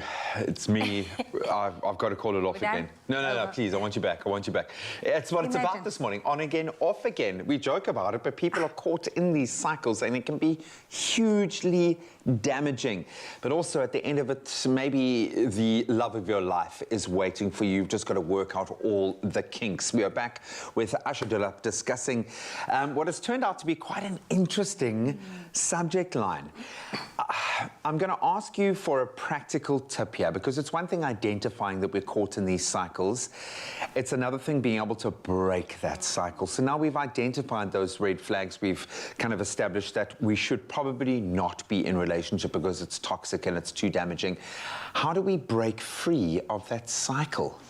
The first step, Graham, is to recognize firstly that there is this cycle. There's this dance that's happening. And you do that by trying out just mindfully journaling what you are experiencing in the relationship for yourself. And, you know, also trying to navigate what is it like to feel or be alone, because that's the greatest fear. Couples don't want to separate because the fear of being alone is just daunting, a painful experience. And also try and re-establish other areas of your life, whether it's your hobbies or other interests that you have, connect with other friends and family members, because very often there's a lack of support when there's a breakup. And that lack of support actually then perpetuates that cycle of getting back together, because you're desperate, you're feeling alone, you're going through those depressive modes, it's taxing your mental health. And that is why we then find ourselves in that cycle. And then that whole process will perhaps allow yourself to let go if need be, because letting go can be very liberating and freeing. And if it's done gracefully and peacefully, it can be so rewarding for both parties to realize that this is not really resonating with me, this relationship is not an ideal blend, and we need to part our ways. It is a very, very toxic, unhealthy relationship, because we get addicted to that habit of that pattern. So we have an addictive mind, so we actually get addicted to it. It becomes a habit. Sure. And we need to break that habit, and we all know how hard it is to break any habit. And once we become more consciously aware that there's this habit, the first step is recognizing that the pattern is there, and then trying to understand it. Easier said than done, but when there's kids involved, I'm sure that must be the difficult part. Then you've just got to rise above. It's now about let's find a way that we can incorporate the kids in this and make sure that it's not going to be nasty and anything. Also, easier said than done is having a conversation with your partner. I think it's easy for me to say, go and have the conversation, say it's not working out, we keep going back. Because that can be a part of the pattern, though. You have the same conversation over and over and over. This is the thing, you know, we talk about communication over and over. There's such a need to communicate clearly, but there's a problem in that alone. I think the use of language and the way we communicate is a problem, because whenever we communicate with our partner, sometimes I can feel something even more, because we're perceiving what the other person is saying based on from our own perspectives. And then it becomes another fuel of disappointments, misunderstandings. I often wonder what would be a world where there's no need to communicate using language, but just feeling the relationship energetically. You know? This year has kind of forced us to do that, because I'll speak quite openly here, as myself and my gorgeous fiancé had the most fiery, passionate relationship, and I think we both probably felt that we weren't destined to end up together. Then we enter the space of having children. Suddenly we stop living selfishly, we start living for other people, and we start seeing the best in each other. Now I cannot imagine that there is a person who's better suited for me. Let's fight for love here. When should you fight for the love, and what can you do if you are in an on-again, off-again situation? How can you transcend that, move past that? Because clearly there is love there, like Anonymous earlier. Clearly they love each other. If they've been together 30 years, on again, off again, it doesn't matter. You clearly have a connection. Like Anonymous said, there's just something there that keeps that blend that is so powerful. Remember that we come into relationships and we're a blend of energies, and when it feels right, when there's a powerful blend of energies, we can hang on to that.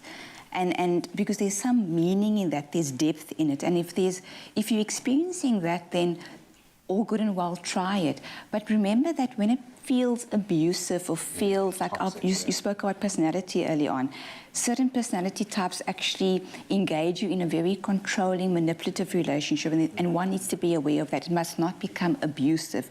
If you're feeling abused in any way, that's a clear warning sign, but it can be a very liberating experience, an empowering experience where you've realized, wow, you know, this actually is what I want. So a breakup can just sort of reset a relationship, and you can realize this is really what I want, and I want to commit, and, you know, I want to forgive, I want to communicate, I want to work on this. It can just redefine and give new meaning to a relationship. So just the breakup cycle must not become this toxic, debilitating experience where you are taxed mentally and physically in your well-being. When should couples come and see you, just briefly? When should, every day? Like, I would, if I was in a relationship like this, I would call you, you'd be my best friend. I'd be like, Asha, we broke up again. He said this, he did this.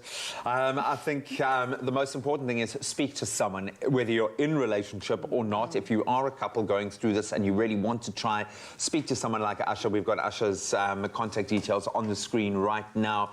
I think the main thing here is fight for love. Fight for it, but if it's toxic, if it's hurting you, if it's drifting into that abusive space, then make sure you stop the cycle. But thank you so much to Anonymous. Thank you to Asha. Absolutely awesome discussion this morning. I'm sorry, we're off again. We're done. Bye. Bye, Felicia.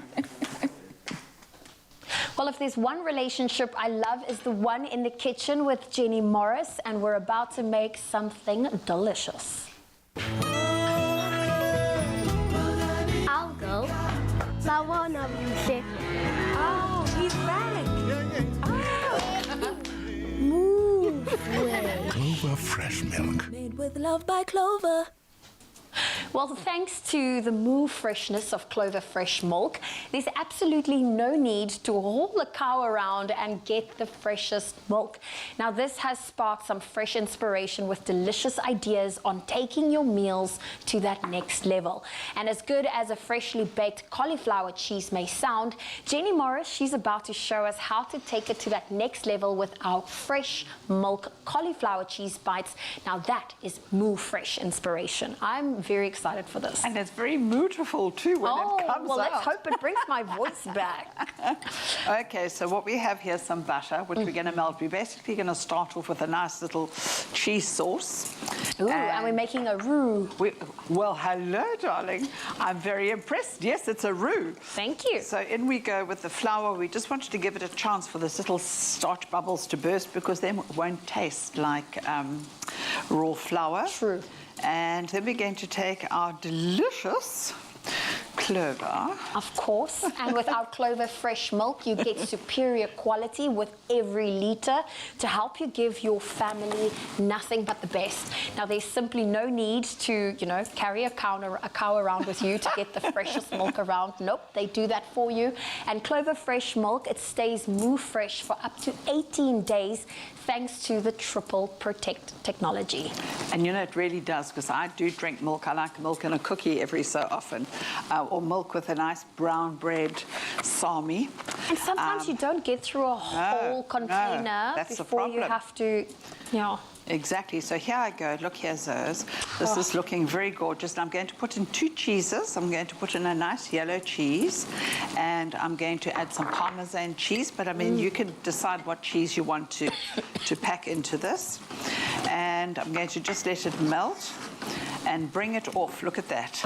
Isn't that gorgeous? So you can make this up front. You can make this up front. And then this is this little risotto, that little rice pasta, which we're going to pop into here.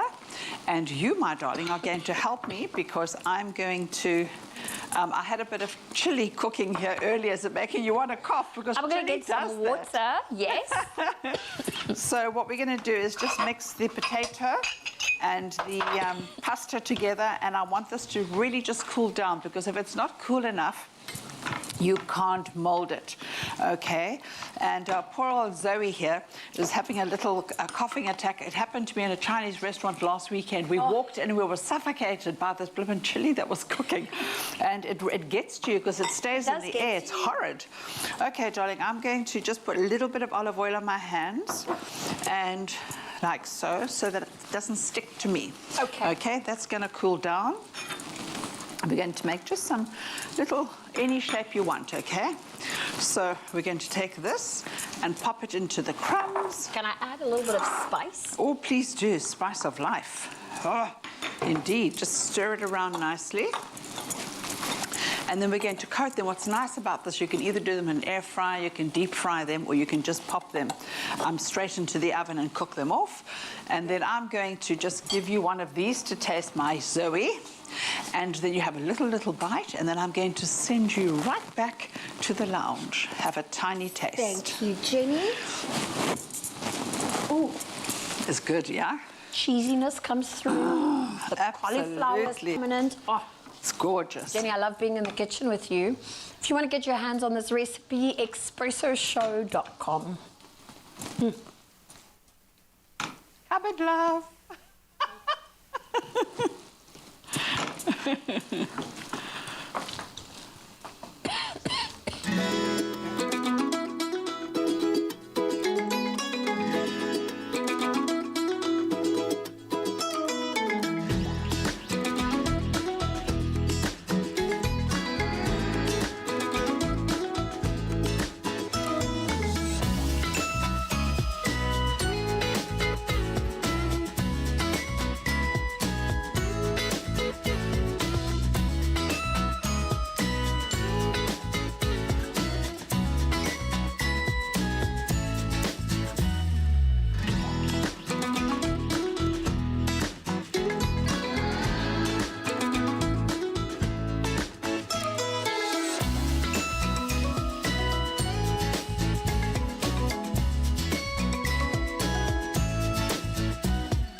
Made with love by Clover.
It's my feel-good breakfast show. Welcome back to your Feel Good Breakfast Show. And if you're a lover of ballet, then you're in for a treat, because from the 19th of November till the 4th of December, it's inspiring, it's uplifting, it's joyful. There's a selection of short productions by some of South Africa's best-known choreographers will be staged at Peter Turin's Theatre on the Bay. The ballet dancers from the collaboration joins us for a final performance. One of them, Gabrielle Fairhead, will be doing something absolutely beautiful, a Cinderella solo.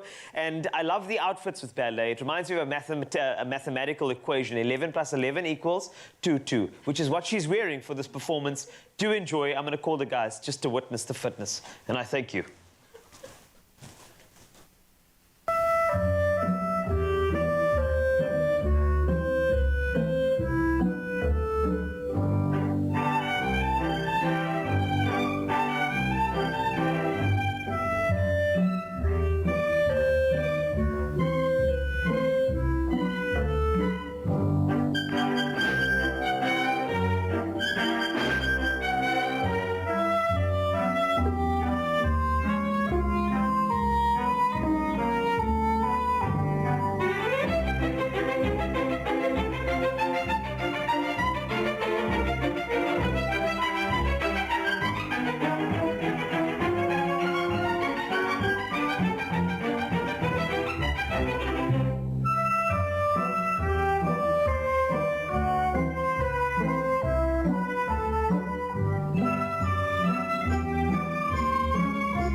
Wow.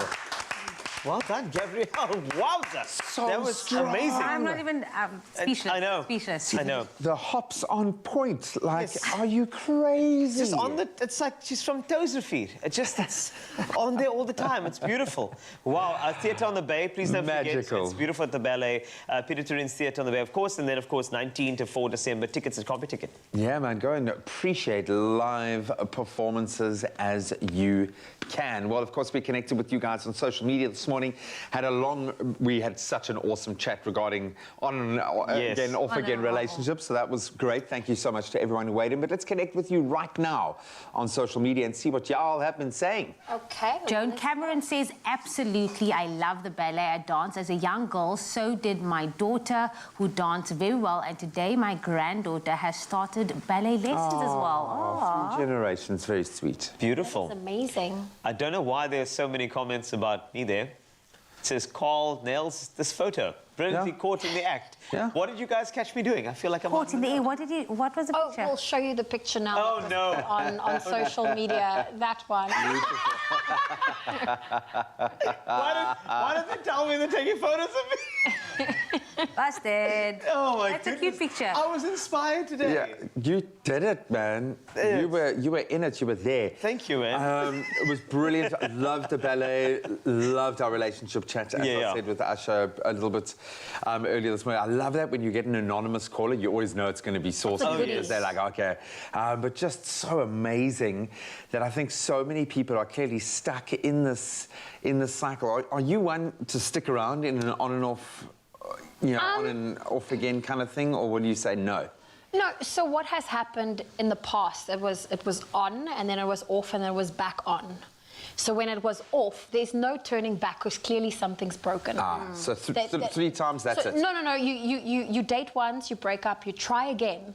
After that, you just got. That's when you get into that cycle of on and off, on and off, on and off. What about you? Yeah, I think the problem is that when you are like a loyal person, like Zoe is, you know, and in fact, all of us very loyal people, you want to go back to a place like the devil you know kind of thing. Because you're thinking that maybe I can make it work because I'm comfortable in this space. Because think about it, when you're in a relationship, there's a lot of safety in the world. When you're single, you're kind of like, where do I go next? And I think that's why people yo-yo in and out to these relationships. But I believe, and I echo what everything was said when you guys chatted to Asha, is the fact that we need to make sure that whatever we are doing, doesn't matter what it is, relationship or outside a relationship, serve your happiness first. Everything else will come toward you. I feel like your own happiness is a magnet of the positivity that you deserve. And pattern or not, it is actually a choice, even if you are repeating yourself. But I'm hoping we got some great comments coming through on our social media platforms. We did. Tito said something. He says, on and off relationship have something of a bad reputation. It's certainly true. This pattern often develops in a toxic or troubled relationships, but this doesn't always represent a less than ideal situation. Sometimes an on and off relationship might be exactly what you want, even though it's unhealthy mentally and draining, like Asher Dulab said first. Oh, wow. Yeah, it's so true. That's power. That was quite a comment. Yeah, because I believe in love, and sometimes you got to work for it, and you got to constantly work on relationships. That's the bottom line. Yeah. But we want you to be happy and healthy. So please stay that way, at least until we see you again tomorrow. And don't forget how much we love you. Ciao, ciao, yum, yum. Adios.